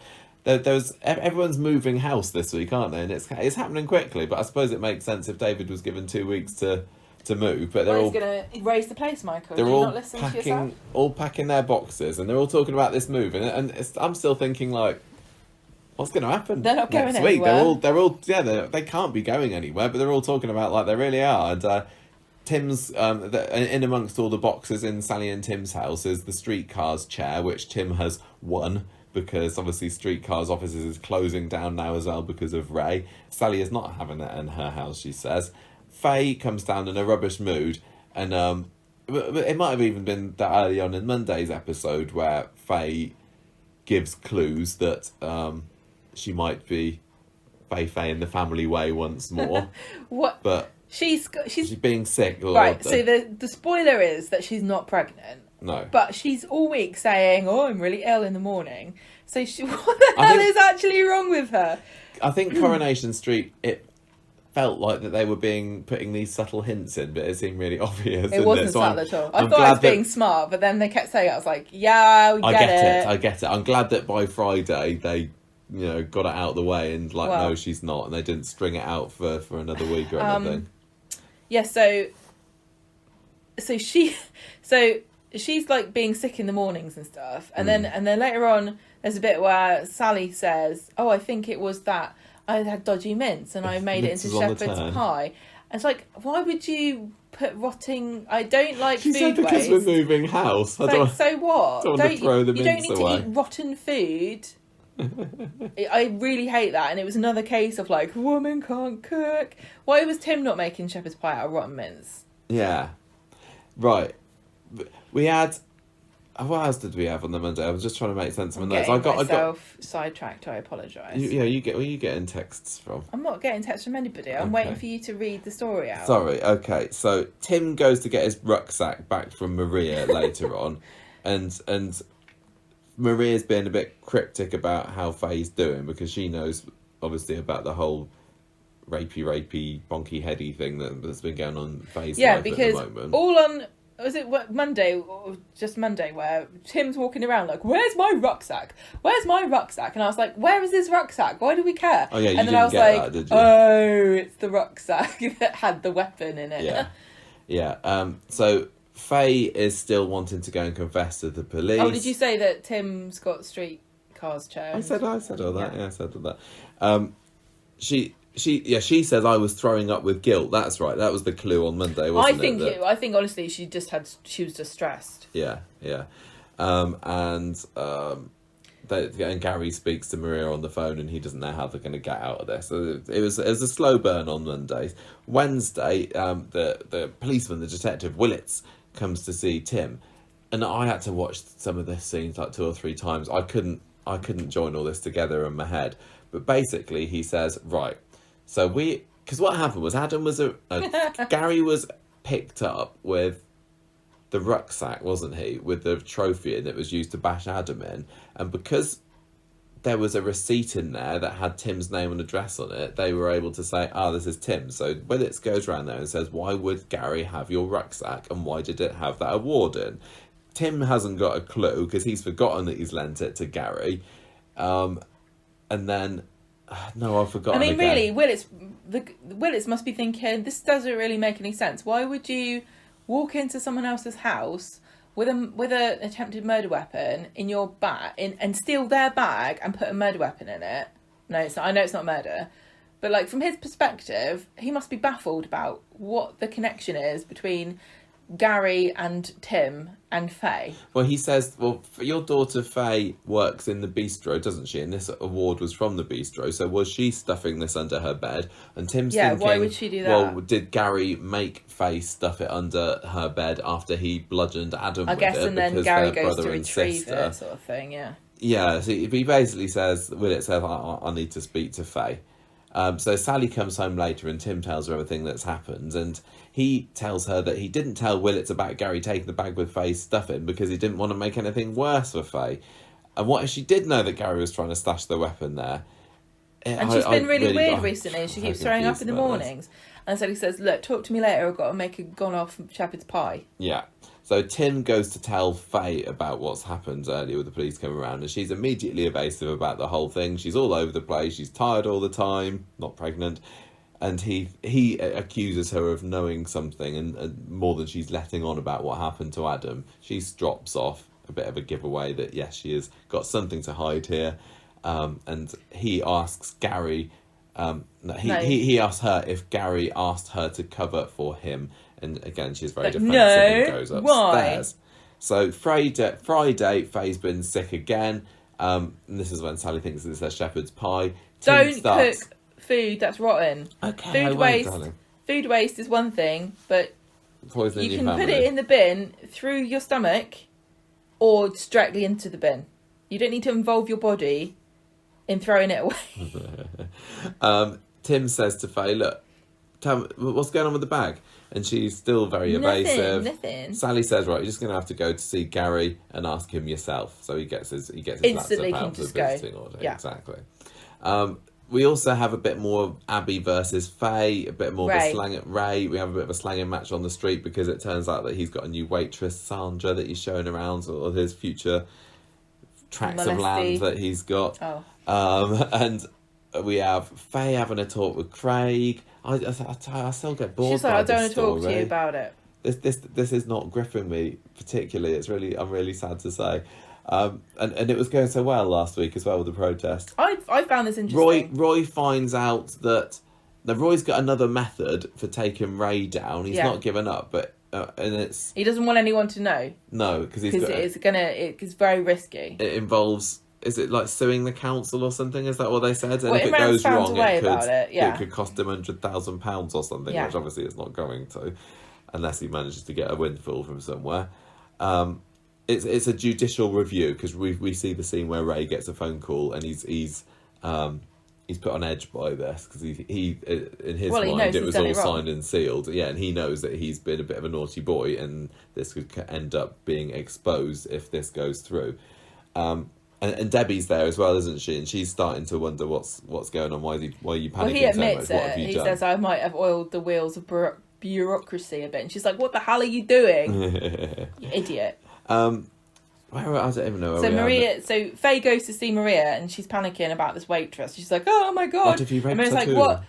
why are you so worried about this? What are you wound up about? And she says, I'm up This is when she says, I might be pregnant. And Maria originally thinks that it's Craig, doesn't she? Yeah. She doesn't join the dots that she may have had more than one sexual partner. And it turns out that Faye and Craig haven't even done it yet. I hated Maria in this scene so much because she just sat there with her mouth open going, oh my God, what will we do? It's like, this young girl's come to you, you're a woman, help her. Like, you immediately say, don't worry about anything. The first thing you need to do, stop panicking. We need to get you a pregnancy test and then we'll think about what we need to do. You also need to get tested for STDs because if you had unprotected sex with a notorious sex case, you could have anything. But sure, I would have thought that would have come a few weeks ago because they have known for a while that Ray and Faye did the deed, didn't they? That's what I would want her to do. And I mean, I don't want to blame Faye. I don't want to blame Faye. It's not her fault. She was coerced. But you'd think that she would have thought to herself about getting the morning after pill. You would have done, wouldn't you? And especially after the last time she was pregnant. I think she was in denial. She didn't want to talk about it. But, that's another example of, I think... it's not Maria's responsibility, but I felt a bit like she let her down a little bit because if Faye came to her and said, I just feel like she really is missing a mum. Like Faye needs somebody who can sit down and help her, and Maria's doing her best, but she's not doing a very good job. So they do agree that they're going to If go I and was have this Maria, test, don't they? I would get Faye some pregnancy tests, a morning after pill. Well, she Get her does. on. No, get her in general. I'll go, right, we'll sort this out. Okay, good, you're not pregnant. But condoms, morning after pill, get you on the normal pill, and I'm going to get you like a rape whistle. You know what I mean? She needs to like. She's how old is she? And this She's is the 18 second now. time that she's nearly got pregnant from having unprotected sex. And I know it wasn't her fault. She was coerced. But there are things that you can do about it. Yeah, she should have thought of I know, but last time. yeah, like it's easy to say that, but she was traumatized. Also, there was Christmas going on and everything. It's like, oh, it's Christmas though. But I'm just saying, if you're listening and you just if you're a girl, you can get a morning after pill. Unless you're morally opposed to it for some reason, which is your own personal thing, order one now. Before you need it, you can buy them. I think even if you're in America, you can order them. You don't have to talk to anybody. You order it for if you need it. And then it's there and you can take it instantly. Because the sooner you take it, the sooner it can sort you out and the more effective it is. So that's just my PSA. Get yourself an emergency pill. Just in case. Right, so Faye decides that she's going to stay over at Maria's house because there's a lot to unpick here, and Tim thinks that this is getting a bit weird. Gary and Maria aren't even together anymore, so why is Maria so interested in Faye? So he goes round there, what's going on? And this is when he sees the pregnancy test, and he twigs that maybe Faye is pregnant. It all starts Maria to make tried sense. to The do penny it with drops. Sarah. Oh no, this is for me because like I'm like a massive. I'm a massive slag. Haven't you heard? I'm the Weatherfield I'm a Town hay Bike. bag. Michael, we shouldn't judge. She's got healthy sex. Again, Tim thinks it's Craig's first, and he's going to kill him. And then Maria says, I think there's a little bit more. Don't than jump this, to but conclusions. Maybe Faye needs to be the one to tell you. So Faye comes home later, and This was she another bit. admits, she tells them everything. This was basically. another bit. I know this worked out okay, but Maria totally threw Faye under the bus, and she was absolutely rubbish at helping this girl out because she told Tim everything and then let poor Faye be ambushed when she came home by her dad interrogating her about her sex life. She should have said, "Get out, Tim, it's none of your business. I'll let you know." I know he's the dad, but it's Faye's decision who knows and who doesn't. And Maria, just totally rubbish as a fellow, solidarity for women person. She's like, "Oh yeah, I'm going to tell your dad everything." I hated her so much. I didn't feel. I know because you don't have. I didn't have like, any. Women have this kind of unspoken camaraderie that we have to help each other out. Like, bring extra pads if somebody else, even if you're not on your period, in case somebody needs one in the toilet, even if it's somebody you don't know and they ask you, give them a pad. If somebody's crying, if a girl's crying and they're alone, ask them if they're okay. Like in our minds, we're always taught. We know the dangers that we experience and we know to look out for each other. And I just think it comes a bit more naturally to a girl to stand up for another girl, and especially in a situation like this. And Maria failed so badly. Oh no, she just thought that her dad needed to know. I think. It's not down to... And also that his daughter was She nearly said- a murderer. She said, "I don't want my dad to know. I don't want anyone to know." So as soon as Tim comes round and sees it, Maria did such a crap job of lying and then admitted everything and told him everything. That is so wrong. I know Maybe it he's was the a dad. case of... And also, Faye's 18 years old now. She doesn't need her dad. Yeah, that was brought up actually. I think Maria said that. If she was like a 15-year-old girl, yeah, that's a bit different, But even then, even the NHS will allow you to go as a child to get help if you have an issue along these lines without needing parental consent, because they understand it's really important. And so the next time Faye needs to confide in somebody, is she going to ask Maria? No, because Maria threw her under the bus. Maybe it was a case of Maria thinking, well, they're moving away in the next couple It's of not my days, and if I problem anymore. don't do something now, if I don't say something No, now, Maria then Faye just could... couldn't lie about it, and so she just spilled the beans. That's all that happened. She didn't think any more about it. Well, Faye ends I'm up really telling disappointed in her. Faye ends up telling Tim everything, including the fact that she bopped Adam on the head. So Tim's knows everything. And he's like, now. why did you do that? And she's like, I thought it was Ray, obviously. And the Gary's in prison to protect her and everything. So yeah, it's all going down there. Well, first of all, they need to take this pregnancy test. So they say, right, Tim, stay there, do not move. We're going to go and do this test. And Tim's like, okay. I go, stay put. But he can't help himself. He gets so mad. He goes stomping down the street, finds Debbie. See, this is another good reason. Demands, where is Ray at the moment? I'm so mad at him and I want to knock his block off. Exhibit A in the case for Maria not telling Tim before Faye was ready. Yeah, I guess so. Faye has to come tromping after Faye down the street and saying, what the hell are you doing? After Tim, I told you not to. By the way, I'm not pregnant. And I think at this point we decided they made such a rigmarole about it. It was like, yeah, I don't think she is. She's not going to be pregnant, yeah. So they have another argy-bargy back at the flat, but things calm down pretty quickly, and Tim says, right, I'm going to do whatever I can to make things right. Which includes going to go and see Gary in the prison for a short little scene, and Gary's like, he kind of almost says, well, I'm in prison. It's not my problem, I can't do anything about it. Yeah, I'd like to help, but I'm already got my hands tied at the moment. He's like, I'm already doing everything I can to help, which is taking the rap. Yeah. Can I just say, I'm obviously an evil, character out of 1984, but I would so be bugging these people in prison because they just talk about their crimes openly in the meeting room. Like, if you were listening to Gary, you'd be like, oh, he didn't do it. Do you know what I mean? Yeah. And Tim's solution is to move to Spain. Of course it is. And Ray gets accosted by some guys in balaclavas. I was going to come back to that. We're in a pandemic, and it's sensible to cover everything possible. Well, there was also the scene, because we're skipping all over the place on this, when Evelyn joins in and finds out about Roy's plan to sue the council and says, you can't do this, and he says, well, I'm going to anyway. So yeah, those are the cliffhangers, if you want to call it that, in this story. Is Roy going to lose £100,000? No. Are Faye and Tim going to move to Spain? No.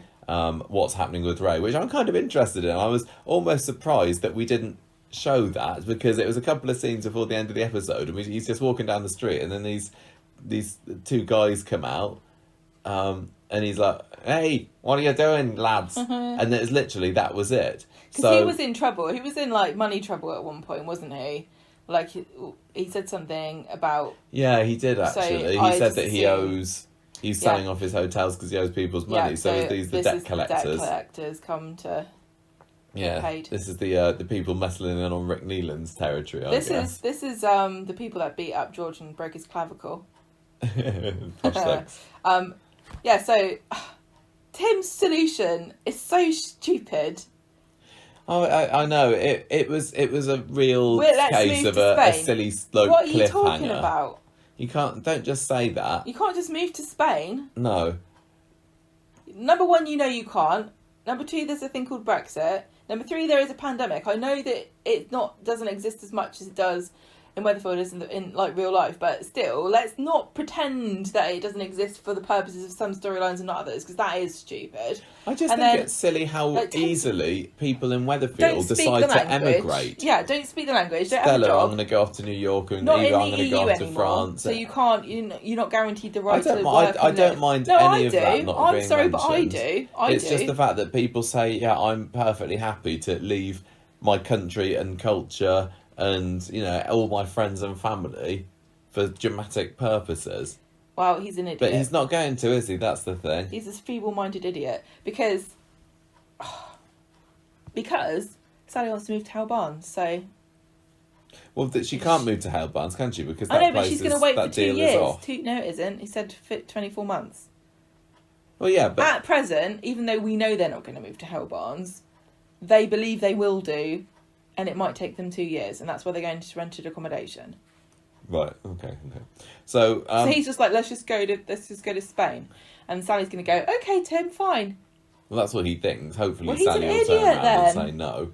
But is he then going to have to explain to Sally why he's making this rash decision? How does it solve the problem? And would he leave Sally just to protect his daughter? How far would he go to protect his daughter and keep her secret? He only just married Sally after all that trouble they went through. What do you think how do you think it's going to affect the story now that Tim knows? He definitely wouldn't be able to help himself. If he had a spare balaclava hanging around, unfortunately this is probably packed away, he'd probably join those guys in beating up Ray. He can't keep a secret, can he? He can't control his temper. Like, he was less...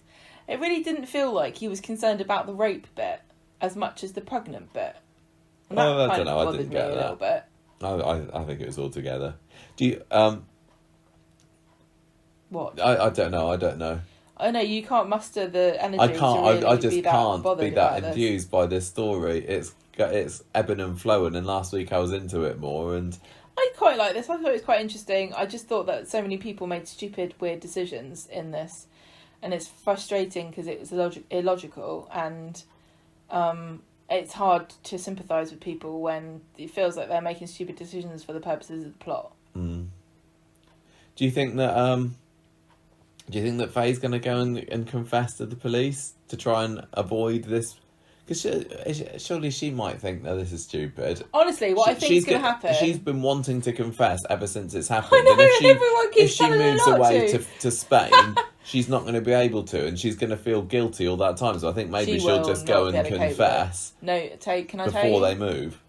They're not going to move. Oh no, but before she thinks they're going to move, I think she's going to say, if I don't confess now, I'm never going to get a chance, and it's going to eat away at me forever. Yeah. Can I tell you? Yes. I think she'll just go and tell Adam. That's the most obvious, simple solution out of this whole thing, is to go and tell Adam, look, I thought you were Ray. Ray raped me. I was beside myself and I was drunk, and I hit you because I thought you were Ray. But then would Adam happily see Gary, rot in prison? Yeah, probably. And say, Gary's going down for me. Keep your mouth shut. And that's his problem. Honestly, and then she gets absolved.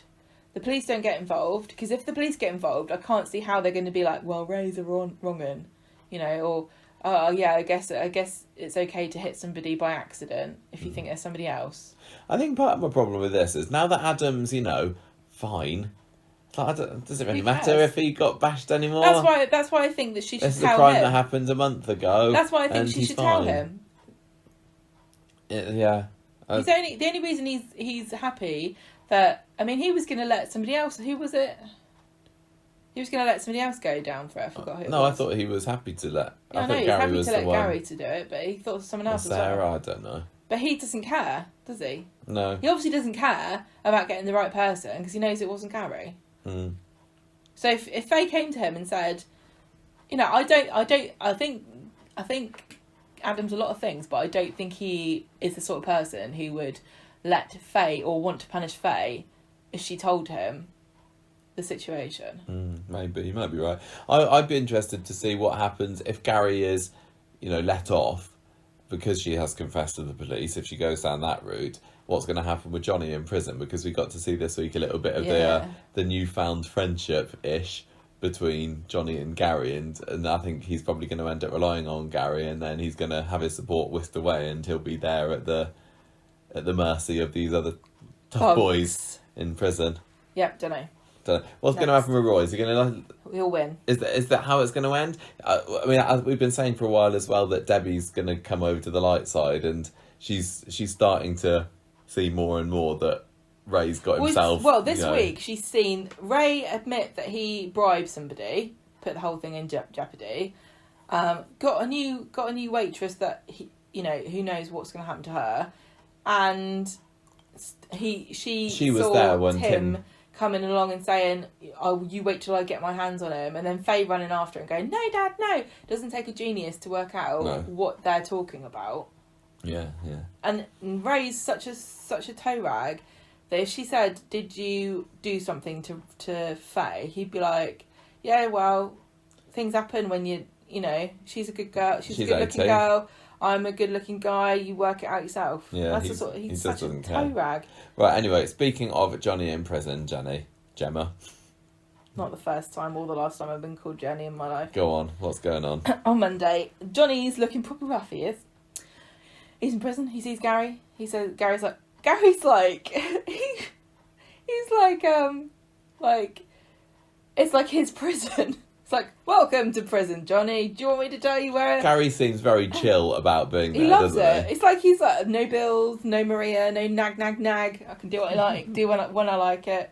Brilliant. Got a pool table and everything. No, don't get one of them in his house normally, does he? So Jenny comes to visit, and she's like, he again apologises to her for being an arse and saying, "I hate you, never speak to me again," and says, "I only did it because I didn't want you to be upset." and she's worried about his eyesight, and he says he's got this neurologist appointment. So I guess they didn't just cancel it because he's in prison. So I guess he gets to come out and go to the hospital. Yeah. He gets it. We don't see it, but by the end of the episode, he's been officially diagnosed with a relapse and he's on steroids. He's trying to put a brave face on everything, and she says, whatever happens, no more lies. No more secrets. Johnny's getting laughed at by the nasty cellmates who call him Grandad or whatever, and Gary's like, shut up, he's alright actually. And then he immediately proves him wrong by collapsing on the pool table, which is not really a cool thing to do in prison. Gary's like, you need to pal up with some of these wrong-ins. Like there's some guy, like some 8-year-old guy or something, he's like a murderer, and he's like, you should be friends with him. And he's like, I thought you were friends with the murderer already, Gary. So Johnny's gone to the doctor, like you said. They've diagnosed a relapse officially and given him steroids, and he's got to get an MRI. Gary tells Maria about Johnny and what's going on, so she goes to the pub and tells Jenny about the fact that he's seeing a neurologist and he's had a fall. So on Wednesday, Johnny goes to visit him and says, why did you tell me about this? And he's like, oh, Maria's just stirring things up. And, Maria's been useless all week. Jenny's like, no, I'm just worried about you. This is a really tough time. And then there's something that's not at all to do with, we move more into General Rover's stuff. Well, everything on Friday. So Daisy announces Rovers. that she split up with Lee because he's moved back in with his ex, and now Peter's an alcoholic. Officially, he's moving out, so she gets a free room. Hooray! This was weird because I've kind of assumed for a few weeks now that Daisy and Lee have split. No, I didn't assume that she lived there. But where's she living then? I don't know where she lived, but she's hanging around Weatherfield somewhere, which is weird because I didn't ever get the impression that she lived in Weatherfield. But I did think that her and Lee had been split up because he hasn't made an appearance since their first episode together. No. At least it's official now. So on Friday, Emma's moving in to the Rovers, and Tracy tries to convince her not to, but she doesn't listen. Because she wants all the space, I guess. And she also, Lena's like, oh, can I move in too because I have nowhere to go? And she says, no, there's too many women here. I hated this. This is so sexist. Daisy is one of these women who's actually a misogynist, and she doesn't even realise. She's like, oh no, we can't have all these women living together. Think of all the hormones and the arguments and how we're going to share a bathroom. She doesn't really think that, though. She just doesn't want people living at the Rovers. She wants to get her claws into the Rovers, or she wants to exploit Jenny or something like that. And the more people there are hanging around, the harder it is for her. Daisy is one of these women who's I'm not like the other girls kind of woman, and I prefer having men friends because women are so much drama. That's what kind of woman Daisy is, and I don't like her. Well, that's ironic though, isn't it? That's because she's all about the drama. She loves it. That's the point, Michael. Oh, I don't understand women. Oh yeah, okay, that's misogynistic as well. It's always women who say, I don't like drama. I hate women because they're so dramatic. I prefer men. I prefer to be friends with men because they're so low key and no drama. It's like, yeah, because you cause all the drama. We don't want you to be our friend. Go away, you psychopath. So Alina goes to Tyra and she's like, oh, please, can I move in with you? And Fizz is there and she's like, no. Well, Alina's more like, you remember a couple of episodes ago when you said that I could live with you at number 13? Is that okay? And the expression on Fizz's face is like what you said, what, Tyrone? So Tyrone's like, sorry, Fizz, I didn't think it actually happened. I was just being nice. And Fizz like, so you need to go and tell her that there is no room in our house. We've got 2 children, a dog, a grandma, 2 adults. We do not need another person. Where is she even gonna go? And so Alina's walking along and Fizz tries to talk. She goes, Alina, good, here you are. I need to speak to you. And Alina says, oh, before you speak to me, I just want to let you know how happy I am. I've got nowhere else to go. My family is in a different country. And I made you a lovely gift pack anyway. What did you want to say? And Fizz is like, nothing. And then Tyrone comes home. They've had a pamper party. And I love how they've had this. The girls have had a pamper party, but no sign of Hope or Ruby anywhere. Like you said when we were watching it, I think perhaps the pamper packs got switched up, and they got Evelyn's brandy, and they just quickly drank it, and now they're having a nap Ruby's upstairs. Passed out upstairs. Yeah. Fizz is like, okay, yeah, we couldn't say no.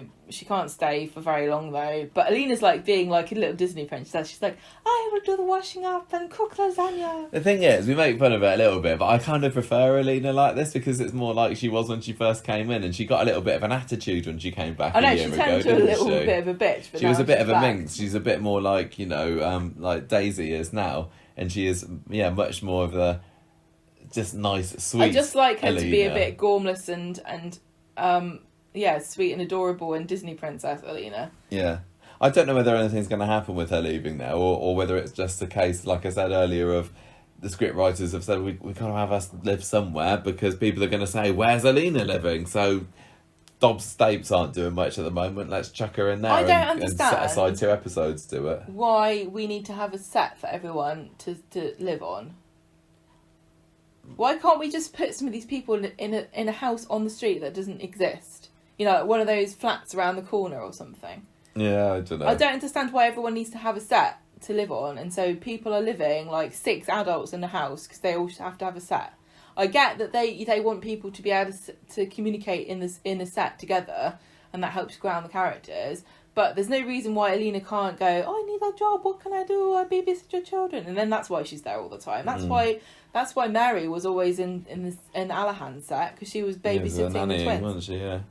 Do you see any story there? You Alina making a move on Tyrone or anything? No, I hope doesn't not. feel like it's going to do that. And I think with Hope and Ruby missing in action, they can't really have that many scenes in that house because people will wonder where they are. Scenes of Evelyn thinking like she's a weird foreigner and cooking funny food, and Alina complaining about Evelyn's cooking and saying that she doesn't like mince and potatoes.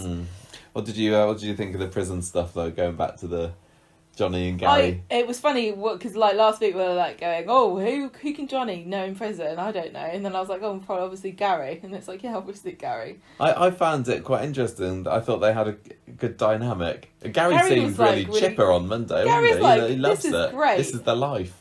Do you know what? 3 square meals a day in a bed. What more do you want out of life?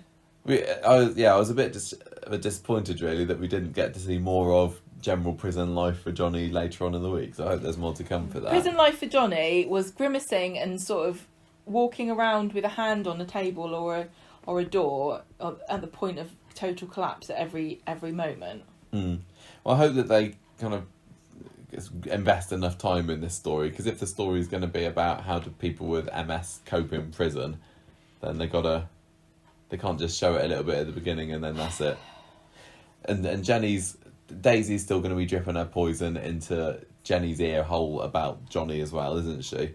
I don't think I like Daisy at the moment, and I don't think it's a case of I love to hate her. I don't know.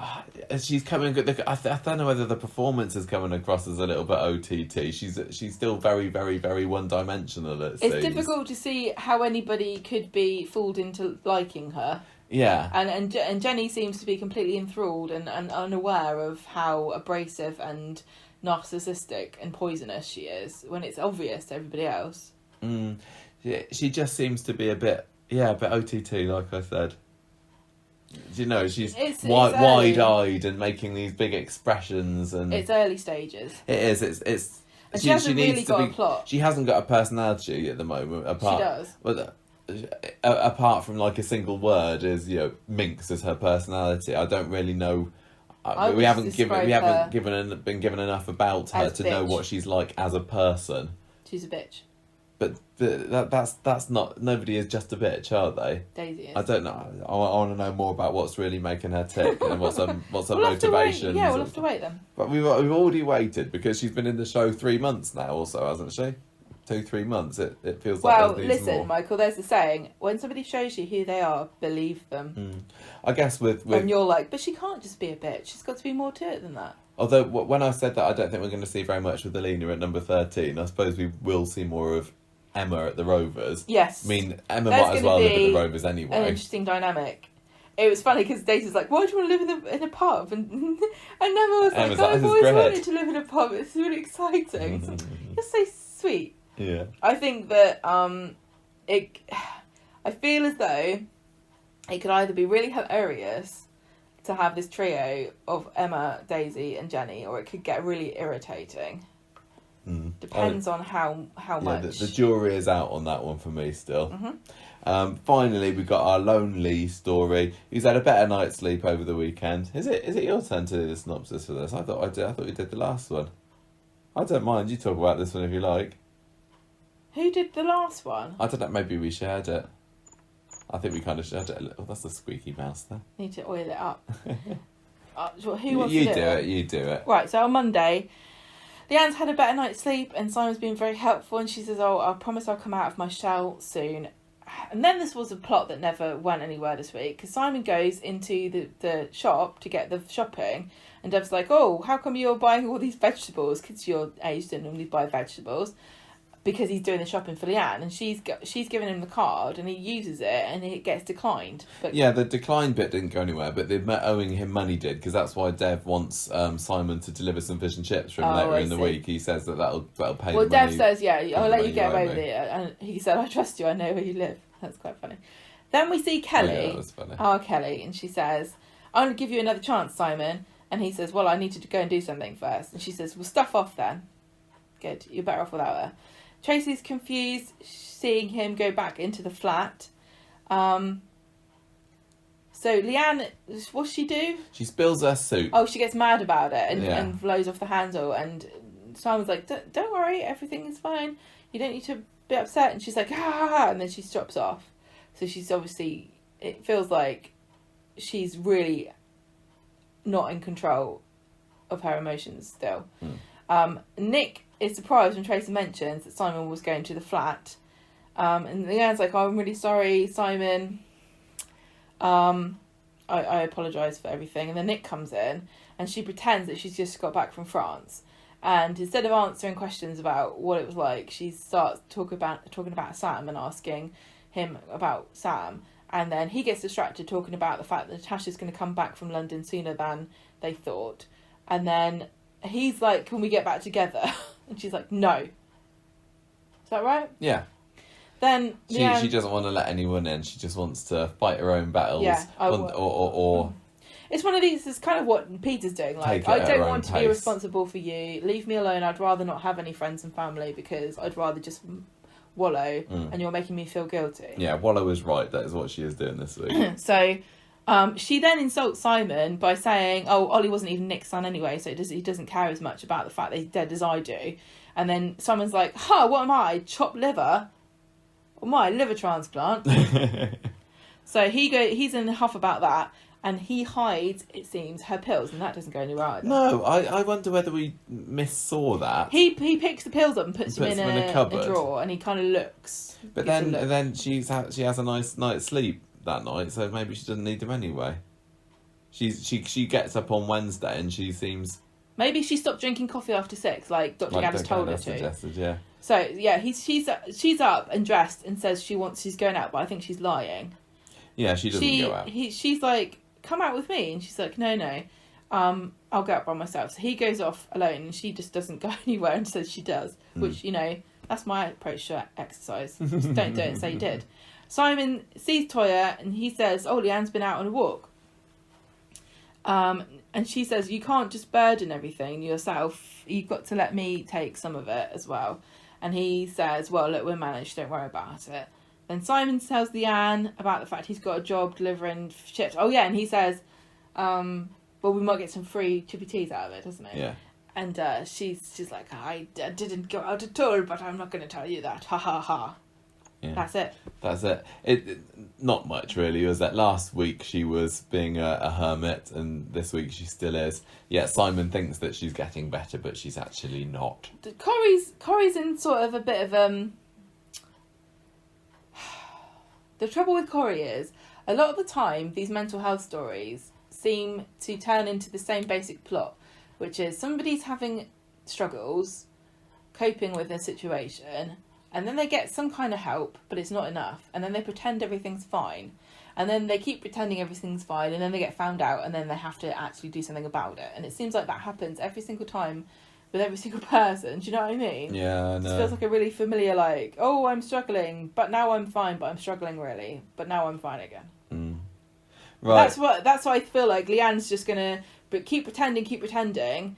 and leaning on Simon, something's going to happen, somebody's going to find out, or it's going to be revealed, or she'll like have a mental break or something, and then she'll be forced to admit that she needs more help than she's getting, and then she'll get the help, and then she'll be okay. There you go. You've written that.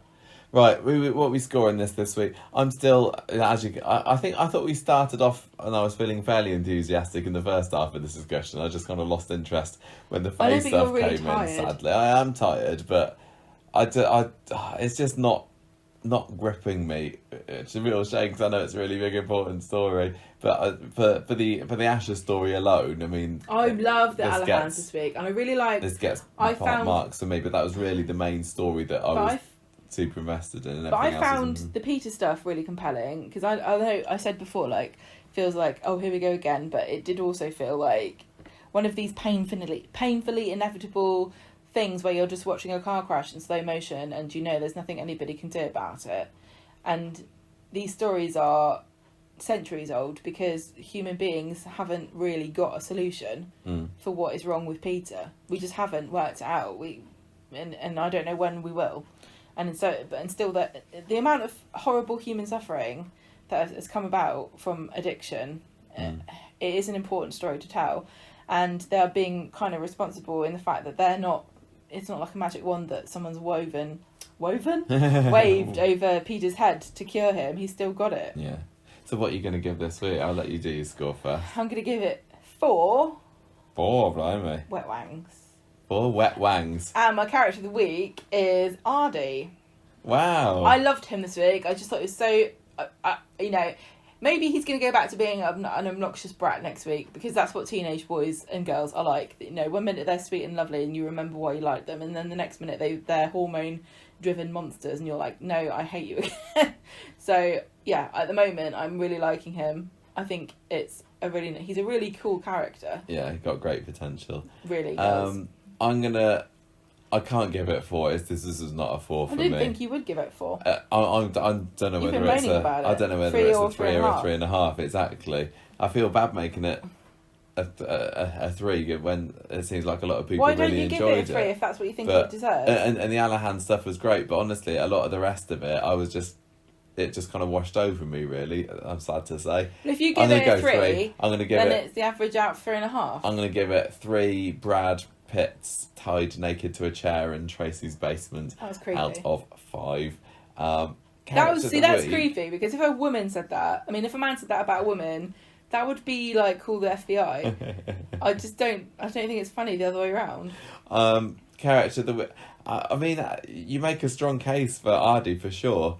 I mean, I'd like to give it to somebody in that storyline because that was my favourite storyline of the week. I mean, you could very easily give a mark for somebody like Peter or Ken or whatever, but I'm all sure just... people will pick Peter or Ken or somebody from that story. I suppose it's like, it's not necessarily for the character's actions, but for the the performance and the drama that it caused. Like, you give the character of the week out for whatever reason you want to, and it can be the performance of the character, the decisions the character made, the person's acting skills, the story that you liked, or just a throwaway joke line that you enjoyed and thought was really good. Yeah. Whatever reason you want. Gosh, it's really hard. I mean, the Alahans just go together as a team so much. You just want to give it to the Alahans. I don't know whether Ardy had it before. I don't know whether he has. He wouldn't have had an opportunity before and I don't know whether his recast to have it, I don't think. I don't know whether before... I mean, today was the day that Ardy particularly came to the fore. Loved him. It's just, I tell you, it's just... I'm gonna give it to Dev. Dev's my character of the week this week. It's really, really... It feels really refreshing and it makes me happy when I can give it to a character that hitherto was a rather unremarkable and slightly dull person and just kind of inhabited the space. And it's not even like it's a character that you used to hate, but you've had a U-turn and you love now. It's literally... And this is why I like Coronation Street, is before. that even, after watching it for so long, it can still surprise you with somebody or, like, bring somebody out of... Just get it right with an actor and a part. And sometimes it takes a while. Yeah. But I really, really am enjoying it. Like I said, I'm perfectly prepared for it to go a different way. I don't know that this is... Ardy's going to forever be just a sort of a really adorable want to be Alan Sugar or what. But well, they missed the opportunity of making Ches that, didn't they? So I really think that they so missed a trick with Chesney. yeah. I think Dev, like, if I'm thinking across the week, I loved him getting all excited about the present on Monday. I loved his enthusiasm about the birthday and the sign and everything on Wednesday.